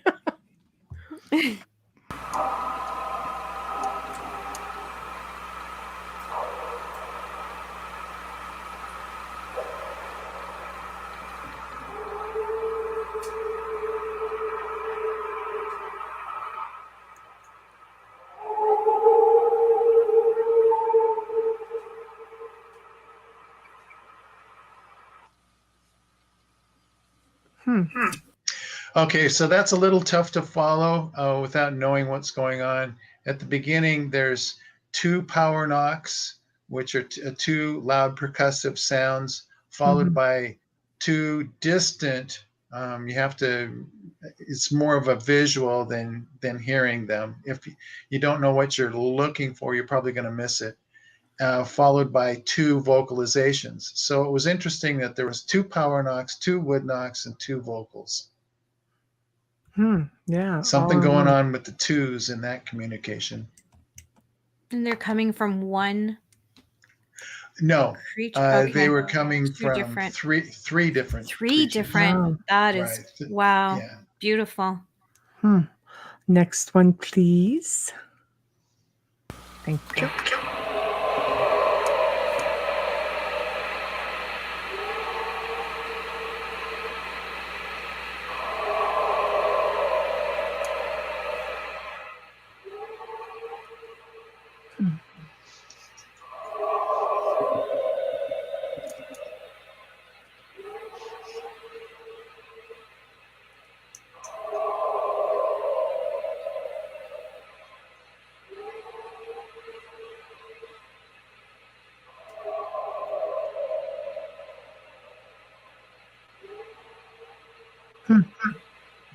That's an aggressive bark for sure. Wow. Yeah. Yeah, there was Aurora, and then it was answered by something else in another location. So again, it was solicitation and response. So what happens if you, you know what, we'll play, I was going to say, no, I'll just do it really quickly. What happens if you play these recordings out loud in the field? I had one witness do that once, and I'll have to have her tell you what happened. She'll never do it again. Oh, great. Oh, wow. Okay. Another note to self. Let's pass that message To the along to the caretaker. Do not play any of these recordings out loud. Yeah, It could end badly for you. Tell them to do it. It's starting to turn out a lot like the demonics that we deal with, because we don't play those Jesus. things out loud either. This guy, this guy's going to be like, yeah, okay. Was it I've a got- mating? Was it a mating call, and she aroused a male somewhere out in the? Yeah, see, we don't know what you're soliciting. You don't know what it Right. is that you're trying to get a response, and you get We don't know what it's this great means. success if you get a response, but what if you've really pissed them off? That's Yeah. right. Yeah, what if it's like an right. act of war or something? You know? Yeah. So Okay. what I do for any kind of a solicitation is a percussive sound. It's more of a stealthy, non-aggressive, and I've had communication going back and forth Excellent. where I do 2 knocks, something I do 2 knocks, I do 3, I do 3. So The knocking is okay then, just mild well, knocking. it doesn't seem to have any kind of a aggressive response. Okay. Okay. No, all right. And That's unless you're into aggression, then beat the tree. I don't know. That Yeah, thing this- comes out with a leather whip, you're in trouble. and one other caveat that I usually tell people: if you're going to do knocking, don't knock 2 rocks together. Oh, okay. Knock the tree Well, yeah, knock on a tree, wood on or wood, 2 pieces or- of wood. Right. Well, what, Yeah. does it mean Why not something rocks? different? Well, if you think about it, extrapolate it out, it could mean I'm armed and dangerous. Okay. Okay. Yeah, that would make sense. That would make sense. Okay. Remember that when I'm out in the wild, not. So- Or Wayne's called it the Dirty Yeti, a double plea. Thanks, Big Brother. Yes, Dirty Yeti. Ain't The that a show. double? The show. All right. Number 11, please. Where did we go and how did that happen, Where did we Darcy? go wrong? Where did everything turn? How did that happen, Darcy? Okay. Number 11, please. These things happen. They do.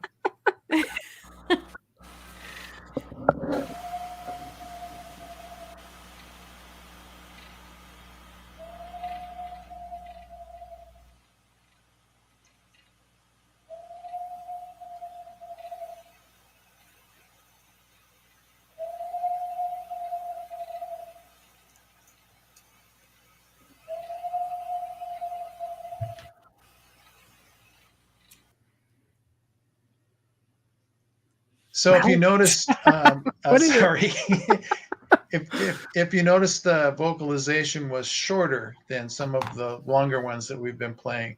Yes. They're not always a long vocalization. Sometimes they're in the 2 to 3 second category. Again, it probably has a meaning. We just don't know what it is. Mhm. Right. Right. Okay. And the last one. Dun, dun, dun, dun.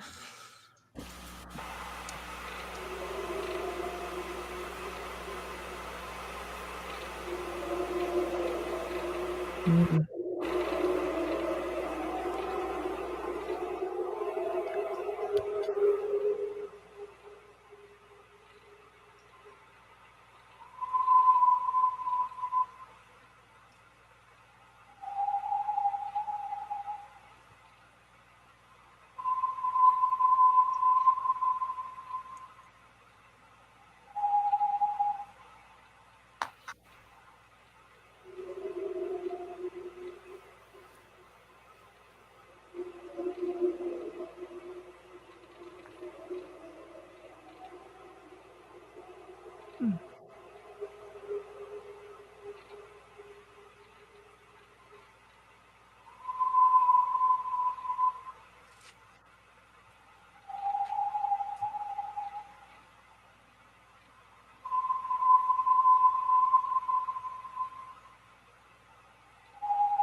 The whistling.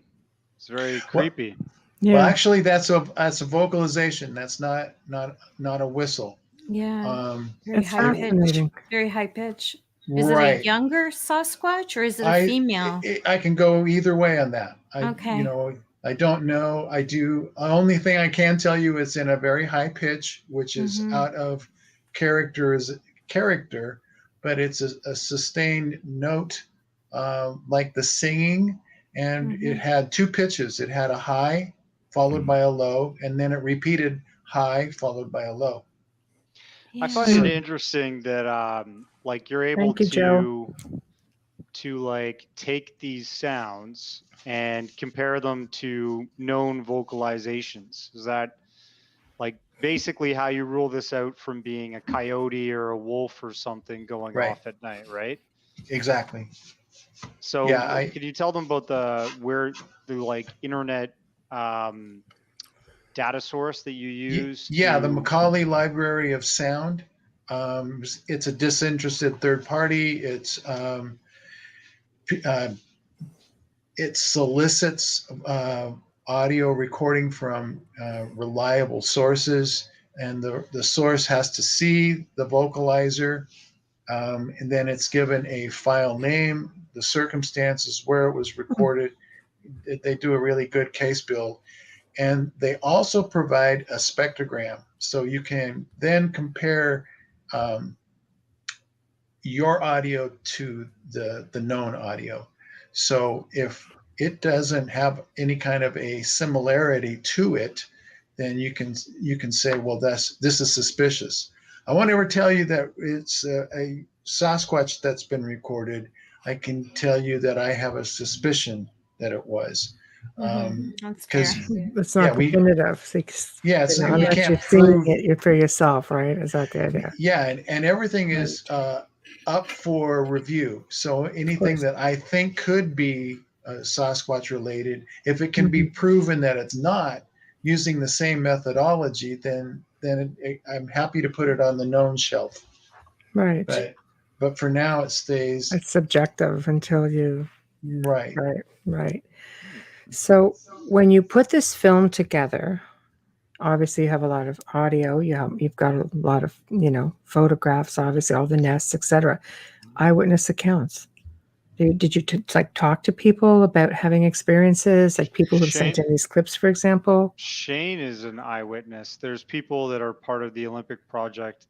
Many of the folks that I've interviewed throughout the years that believe in Bigfoot, Sasquatch, they believe because they had an encounter. They had an experience that was not within the normal realm of, accepted thought. And many people out there that actually have these encounters don't actually come forward.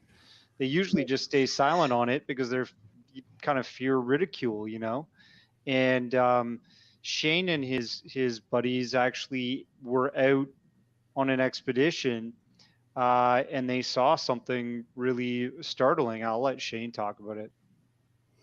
Oh yeah, I just wanted to mention, Darcy's film, Sasquatch Among Wild Men.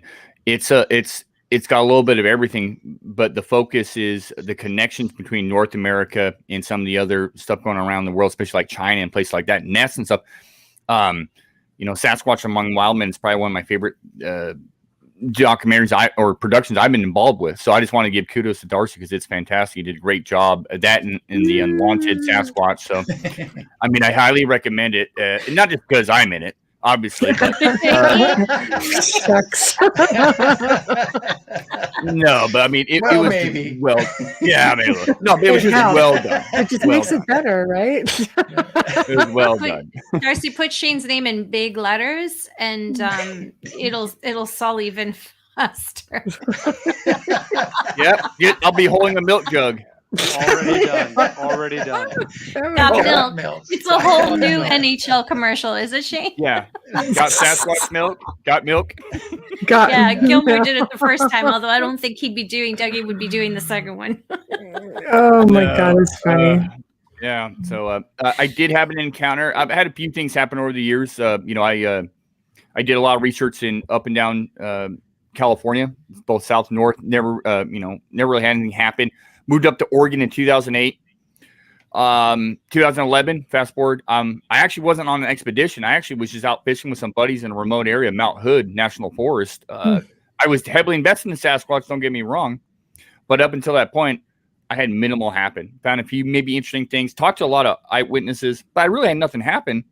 And was on a remote backpacking trip out in the Mount Hood National Forest. That's how it happens. Exactly. And we had a 2-night experience. The first night, basically, long story short, where we hiked into this lake. There's about 8 lakes in this area, 7 to 8 lakes in this area. We had a base camp. We thought we had enough time to go find one of the other lakes. Well, we did, but we got lost. We ended up hiking like 17 miles off trail, lost. We made our way to the lake we were going to be fishing, but by that time it's too dark. We find the trail, make it back to camp. But what we had done was we got up on this ridge line and got lost. And so we were seeing bear sign. I had a buddy that brought a bear pan, not bear pan, a couple pots of pans. He was banging them, literally. He was that afraid. He was, I'm not kidding. And I'm laughing because I was trying to. So you're pissing off the Sasquatch, essentially, like I'm armed with pans. Okay. Well, That's how the Italians ring in the New Year, by the way, right? It's supposed to push away all the negativity and the bad spirits of that year. Just saying. I'm from Scotland. It just pissed me off. I'm like, just stop. Okay. Yeah. So, anyways, this guy was from Boston. He's a Boston transplant to the Pacific Northwest. We got lost, and I think it plays a part between the banging and the getting lost. We come back to our camp that night, and then around 1:32 in the morning, we had something clanking rocks around our camp. It's coming close to our camp. It's getting even. It's moving back and forth. It's breaking stuff. Maybe a percussive like a knock, and then it left. Well, next morning we were talking about this, and I was kind of thinking, I don't know what that was. Could have been an elk, with its antlers. We were trying to rationalize it, but we're out fishing. And I'm an avid fisherman. So we went out the next morning and hiked into the other lakes, did not get lost, found our lakes, fished, got our quarry, came back to camp, cooked us a meal, built a big fire again like we did the night prior because my buddy Ian, the Bostonian with the pans, he was definitely afraid of bears. And so we built this gigantic fire. And that night, my buddy Mitch, the other partner with us that was camping, we had 3 separate tents next to this lake. He goes, it's back, and I'm listening. And I can hear this rock clanking, and it's getting closer and closer and closer. But it's almost nonstop. It's not like a clank here and there, and it gets close and then it stops. And he's awake, I'm awake. Our buddy Ian's out here snoring in his tent, and I'm listening through the whole thing. What a guy! Somebody had a dirty Yeti after the fire. Wow, maybe 1 or 2. Who knows? I mean, but wow. Yeah, crazy. He actually the night prior he had slept through the whole thing too. So it's just Mitch and I, the 2 of us listening, and Ian, he's passed out both nights. Well, after that rock clanking stopped, and it was, I don't know how close to our camp it got, but it stopped, and it's dead quiet out there. I mean, it's just you could hear a pin drop, and I'm listening, and I'm on my back, and then bam, bam. I mean, the most loudest tree knocks or whatever percussive sounds you've heard up close. 5 in a row, and you could literally feel them in your tent. It was whatever was hitting a tree was hitting it so hard. You feel the vibration. You feel the vibration in the ground. Wow. And by that time, so now my heart is up here. My ears are pounding of blood, adrenaline. Mitch and I are Ian, my other buddy, he wakes up. You can't sleep through this. he wakes up. I mean, he's freaking out. Yeah. And then I said, shut up. And then we hear something come through the trees up above us. And we're a big Douglas fir forest, pine trees everywhere. Something's coming through the top of the trees, and I could hear it hitting branches from this hill above our camp. And it lands thud next to my buddy Mitch's tent. And he's next to the lake. It's kind of a muddy area. And I knew exactly what it was. Something had thrown a rock at us. It just hit in the tree and boom, right next to his tent. Missed his tent, landed right there. And instantly in my head, I'm thinking, okay, I know what I'm dealing with. Get it. I'm not hitting them hard enough. Yeah. But I knew at that moment, what I just knew there's nobody out here messing with us. You'd be taking your life in your own hands, and nobody can hit a tree that hard. And the stomping around, this thing was stomping around the brush around our camp, breaking stuff. I couldn't tell if it was knocking branches off of trees or just stomping on the ground. And so that happened. My buddy Ian's freaking out. I want to calm him down because he's just losing his stuff. He won't be quiet. He's got a weapon. And I thought, well, shoot, I need to get that weapon away from him because I actually loaned it to him, and I shouldn't have because he had no business having one. But because he was afraid of bears, I loaned him one, and I decided I need to get out of my tent, get that weapon before he shoots someone because he's not even like giving a coherent sentence. Mm-hmm. And so I'm unzipping my tent. And I'm looking around, and I really didn't want to get out of my tent. I'll be honest with you, but I'm looking around, and I'm like, hopefully I won't see anything, and I didn't. And then all of a sudden, something caught my eye behind a tree, and what I'm seeing is basically I see something swaying back and forth, and that's when I notice a hand, an arm, a shoulder, and a head, and it's just doing this. The arm's on the front of the tree, and the back, it's behind the tree, but it's swaying back and forth like this. Just back, looking, I guess assuming looking right at me, but it's massive. And wow. I'm looking at this thing, and it peels, takes its arm off the tree, drops it to its side, peels around, and goes up this trail and disappears. That was it. What do you think prompted the behavior? Was it the pan tapping, or was it just wow, same day like I told you? And that Bostonian's Italian, it's New Year's. I'm joining the party. Yeah. Okay, so you pissed it off, and it was coming back from showing you who owned the place. There's a lot more to the story. I was condensed. I mean, my buddy Mitch was hearing something off to his left, and I was hearing something off to my right. I think there was more than one of these things out there. What I think. My only idea, I went through this for months trying to figure out why 2 nights in a row. You'd never hear of that happening, really. It's usually like this thing came back 2 nights in a row, or they came back 2 nights in a row. And then the second night it escalated between the rock and the pounding and in the knocks and stuff. I think we got up on this ridge line, lost. Nobody goes up there. Yes, there was some bear sign, but maybe some of it wasn't bear sign. We were just lost. We're up there, a bunch of, 3 dummies up there yelling at each other, banging pots, urinating when we had to take a leak, dropping water, all that stuff. We're leaving our scent. We're up in this off-trail area, and these things are probably going, what are these yahoos doing up here? And, I mean, our scent was everywhere. I mean, it'd be easy. Basically, even though we got lost, the original spot we got lost in was right above the lake, off-trail. We got lost right up there, so it was a huge ridgeline right above this lake. Mm-hmm. I think they just happened to be residing up there for, a period of time or whatever, and came back, and we didn't get to hit the first night, so the second night we did, and it worked. We got out of there. The next morning without a word. Going through that again. Oh, I do actually. But no. I mean, well, I don't think your friends did. Oh no, I You're don't. Going solo, my friend. Ian is not going camping anymore. No, Ian's done camping. I haven't talked to him in years, actually. Wow. When I have to say, "Can you hear me now?" That's where it stops for me. Yeah. I don't camp, so. That's pretty frightening.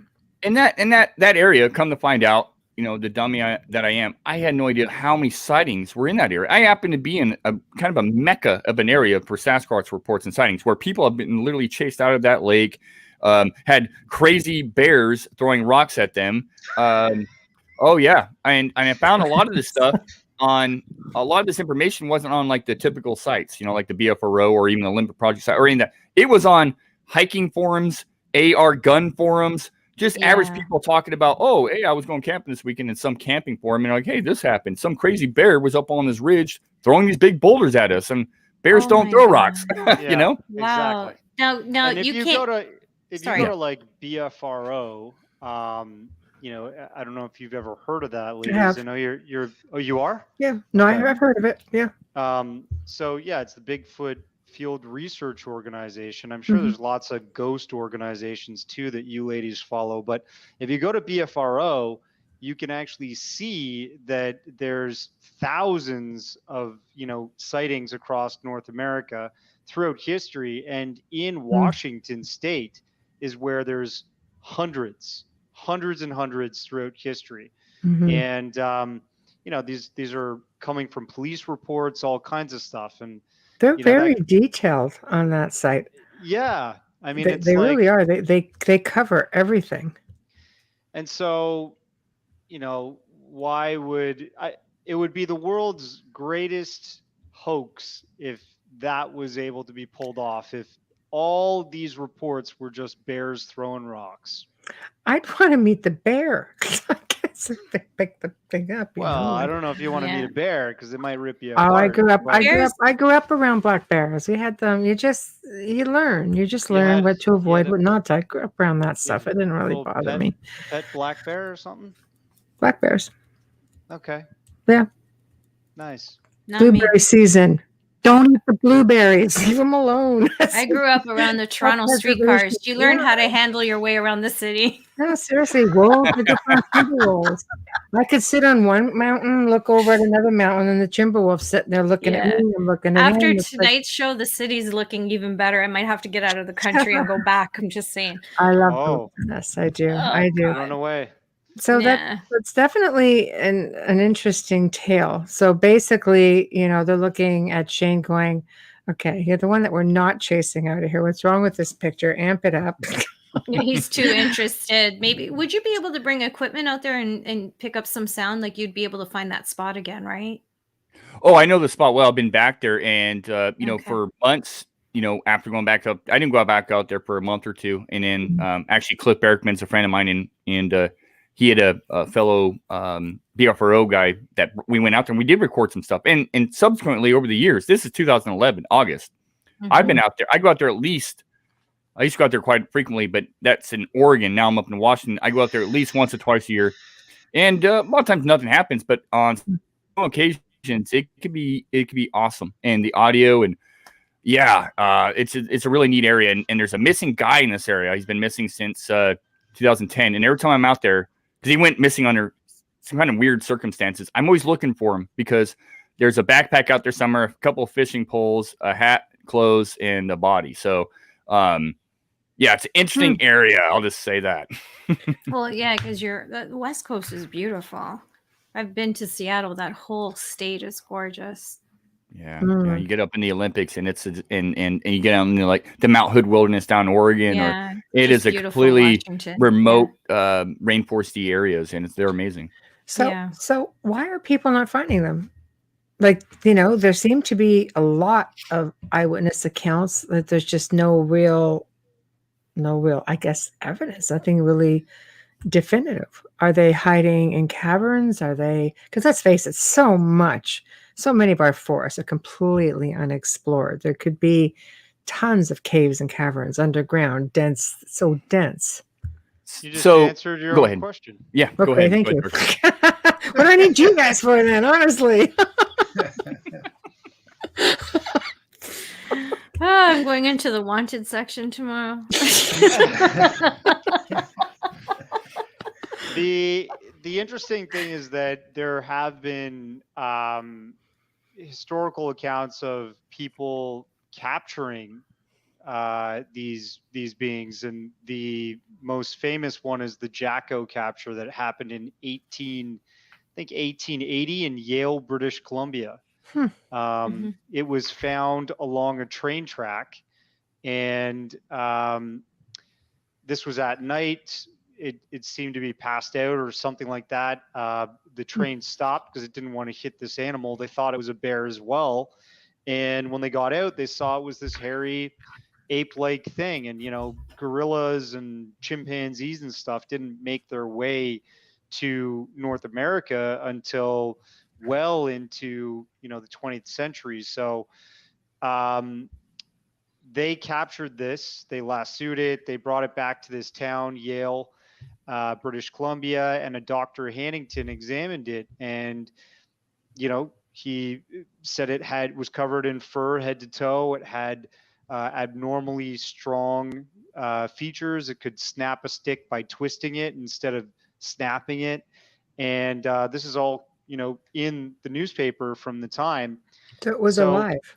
It was alive, yeah. So and they managed to capture it. There's hunters that have said that they've shot these things, and this is commonly reported. Most people that come across these types of things are campers, hunters, hikers, and it's usually a fleeting glimpse. Sometimes we get recordings via video. Sometimes we get pictures, but it's amazing amount of footage and picture material out there.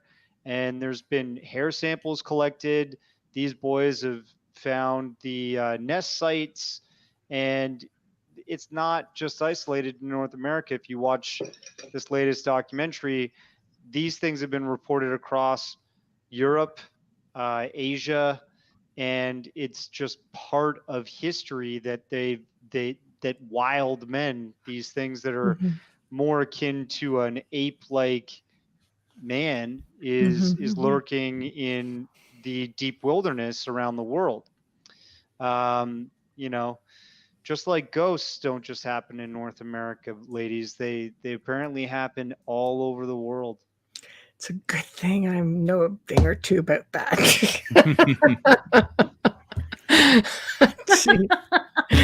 Dang. So Well, we like to follow the evidence. And Yeah. Yeah. Small Wow, foot. that's We so go- tiny. Little foot.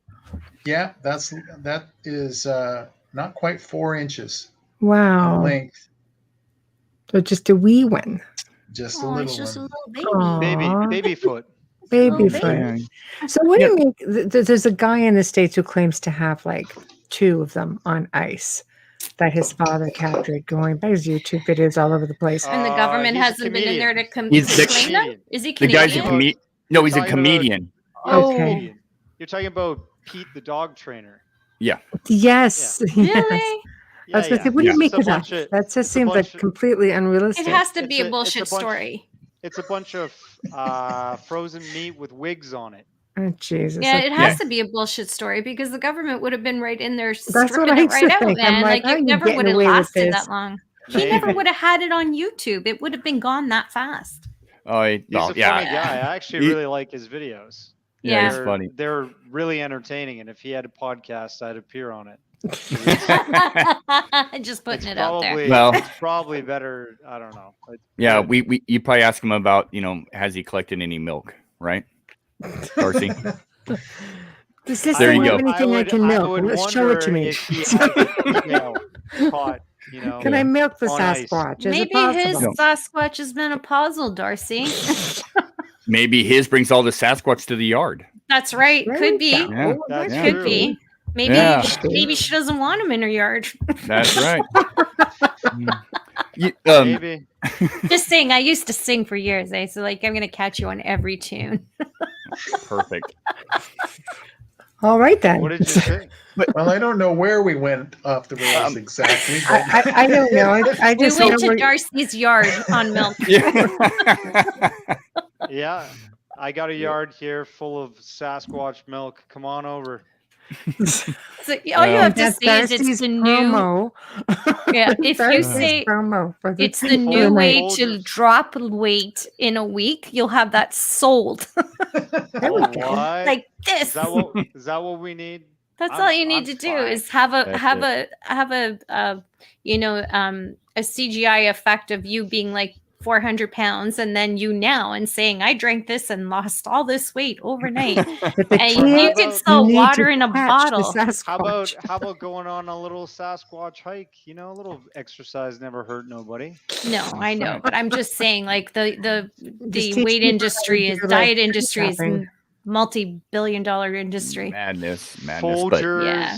Folgers Miracle weight loss Sasquatch coffee. Now we just lost Folgers, but that's okay. It's a good thing they love us. And All they have a right. good sense of that humor. year contract we just got, it's over. it's done. Okay. It's a year I'll try- contract. They can't get out of it. It's legally Just binding, look- right? Make sure you book Darcy again, Michelle. Just saying. Oh yeah. We're gonna get tag teamed and not in a good way, sir. Yeah. Hey Joe, I want my own radio show. Okay. Yeah. The girls are bullying me, Joe. I've earned it. No, Joe. yeah. You wait till the next episode, then we can think about it. Mhm. You're cute We'll when see you how he bully. holds up. You're cute. You're cute when you bully. All right. So, as I we- think the little Gary King has rubbed off on you, Darcy. Really, I know. All righty. What do So- you mean rubbing off? No I- one's rubbing off here. Mother I want to talk about the God. Sasquatch Not milk the again. Which is so I've got the totally Virgin awesome. Mary behind me. Can we clean this up? Okay. And, I'll tell you what. I'll bring us If back. you I'll bring really us back believe around. She was a virgin, Thanks, right? Shane. thanks, Shane. Yeah. So one of the interesting things about Pacific Northwest is not many people know this, but between here, basically California and Alaska, there's over 56 missing planes, stationary objects that we cannot find. We're talking Right. about large planes, small planes, Cessnas, you name it, lost in the Pacific Northwest, stationary objects. So why is it so mind-boggling that we can't find something that's like a moving needle in a haystack? It's actually moving, it's living, and probably very small in number. I don't think there's hundreds of thousands of Sasquatch. I don't think there needs to be. You're talking about something small in number, traveling around, not stationary for a lengthy period of time.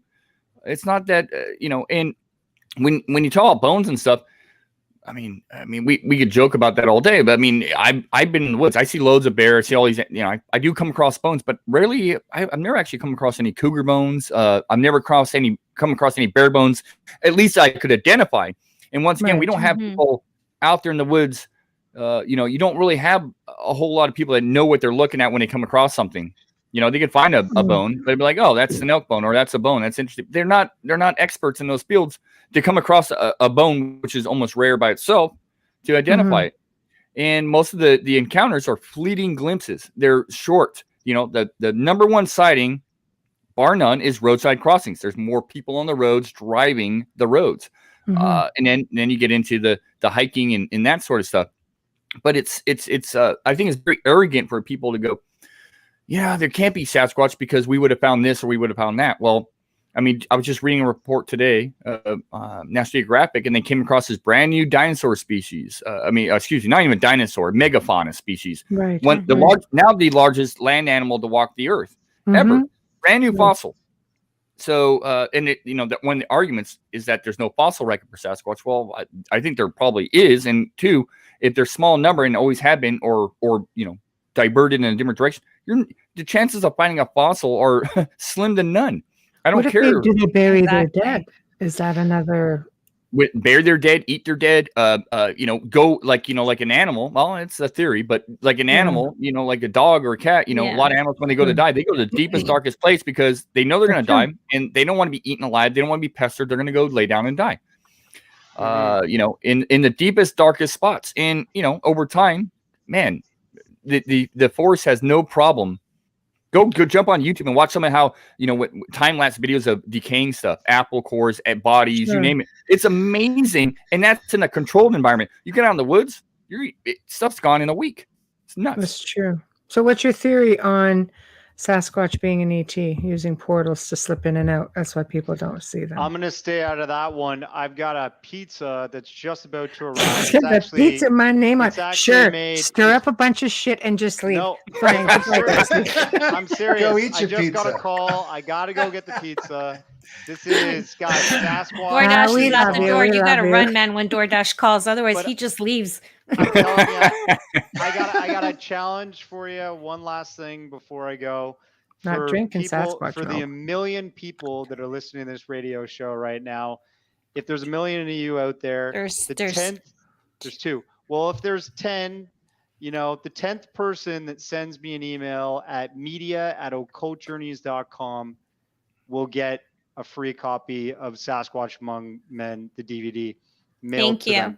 The 10th. Okay. Thank you very much for having me. Thank you, Darcy. Our I'm so pleasure, happy as to be always. here. Even if you're shit disturber, we love you. Have a great night. Thank Bye, you. honey. Take care. I When love you talk to guys. Gary, Tina Gary, Darcy. tell him I said groovy. I will. Groovy. Thank Tell 'em you. Groovy, baby. Groovy, baby. All right. All right. Bye See you bye. guys. Yeah, it is that time too, darn it. So I want you guys to tell whatever you want anybody to know. Promote yourselves, tell everybody how to find you, what you have coming up. I'll start real quick. This weekend, this upcoming weekend, I'm going to be at Meadowline Falls up in Eastern Washington, speaking at an engagement up there. Now that this, a lot of the pandemic has surpassed us and things are kind of getting back to normal, I'm looking forward to this trip. Having said that, we can find us at olympicproject.com. limitproject.com. You can reach out to any one of us on there. Send us an email if you have an encounter or something of that nature or have questions. Of course, I do run my own podcast called Monster X Radio. Ooh. And you can find me out. I've been doing it since about 2013. So I've been around for a little while doing this podcast, and it's all Sasquatch, and that's it. I've heard you. Of course you have. Yes, I have. I've heard you. No, I appreciate It's a great that. Thank you. name. It's a great name. It's hard to ignore. It is. But Yeah, no, I love it. I got this. Appreciate that. I got this podcast to do with my buddy Gunnar Monson and Thomas Seawood, and we just talk Sasquatch. So that's, and you find me, Shane Corson, on Instagram and Facebook and all that good stuff. But definitely check out olympicproject.com. We'll be updating it. It's been a slow process. We've all been really busy, but we'll be updating the website. And check out we did do a recent film documentary with Seth Breedlove of Small Town Monsters. It's going to be a full-length thing where we actually take these guys out to the nest. The first production company we've taken out to this area ever. And that thing's going to be coming out in November. And I'm really stoked because Seth Breedlove and Small Town Monsters is one of the most honest productions out there. The Limb Project as a whole, as an organization, gets reached out all the time by all the major networks and TV shows. And we usually turn them down because, one, we don't have the time to do it and we don't care for TV. But most of it's disingenuous, and we've had experiences, and you can learn the hard way.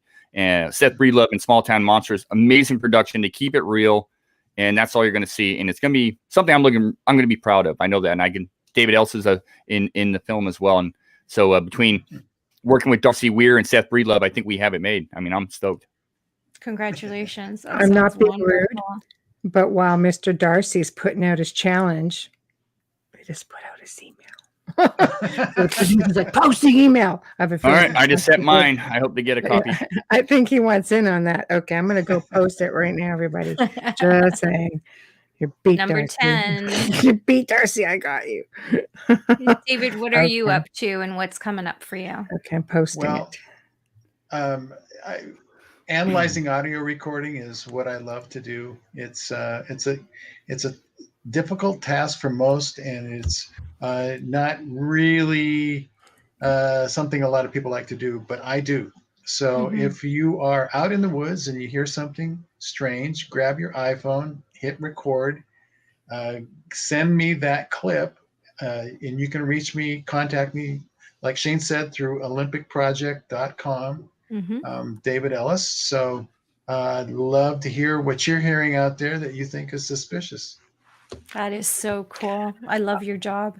Yeah, I love listening to audio recordings. So David is very humble. He's probably one of the best out there doing, and one of the only ones out there doing this stuff. And he helps people all around the country and outside the country as well. Amazing. So I'm a big fan of Mr. Ellis here. He doesn't get enough kudos for what he does. No, me too. Thank you for bringing all those clips. That was such an amazing experience for us. I think and our I audience. need the ringtone. I really like that content. Get rid of my Addams Family and use your Sasquatch. I need it for my meditation. There you go. No what kidding. we heard tonight was just the tip of the iceberg. I've got hundreds, maybe thousands. Well, you know what? Wow. Like maybe we can do another segment just based on the research part of everything, and have you guys come back on together as part of your organization. Sure. I warn you though, we are booking into the end of the year. We book months and months in advance. So it was nice that you got squeaked in tonight. Charles like, oh, you want these guys? Yeah, let's do it. No, we appreciate it. Thanks for giving us a platform. Yeah, thank you. Thank you. It's an honor. It was a great show. So thank you for joining us, and we'll be in touch, and we'll get you guys booked up again. All right. You. Thank you very much. Thank you. Okay. Thanks so much. Guys. Have a good night, guys. Bye-bye. Bye. Bye. Well, we've come to another fabulous end here of the Outer Realm. Boo. Thank you all for tuning in this evening. Thank you to everybody in chat, especially Joe, who's going on about how we bully him. Thank you, Joe. Anyway, thank you, Darcy Weir, you poop disturber. We love you. Shane Corson, David Ellis, and of course, yes, Joe. Huge thank you to Folgers Coffee, and we do appreciate you, Joe. We love you. You know it. Thank you for Yep. basically just doing the whole sound for us tonight. I know you're babysitting us when you do that. So please remember to stop by the International Public Radio, UFO Paranormal Radio. And where's that other one? UFO Gods and Extraterrestrials. Bam. Okay, did it. You That- did it, baby. That's not going to happen again. I can assure you. I still remember it. It's not going to happen. So head on over there, hit subscribe, show us all some love. Head on over to our Facebook page on the Outer Realm and on Instagram. Feel free to drop us a line at the Outer Realm contact@gmail.com.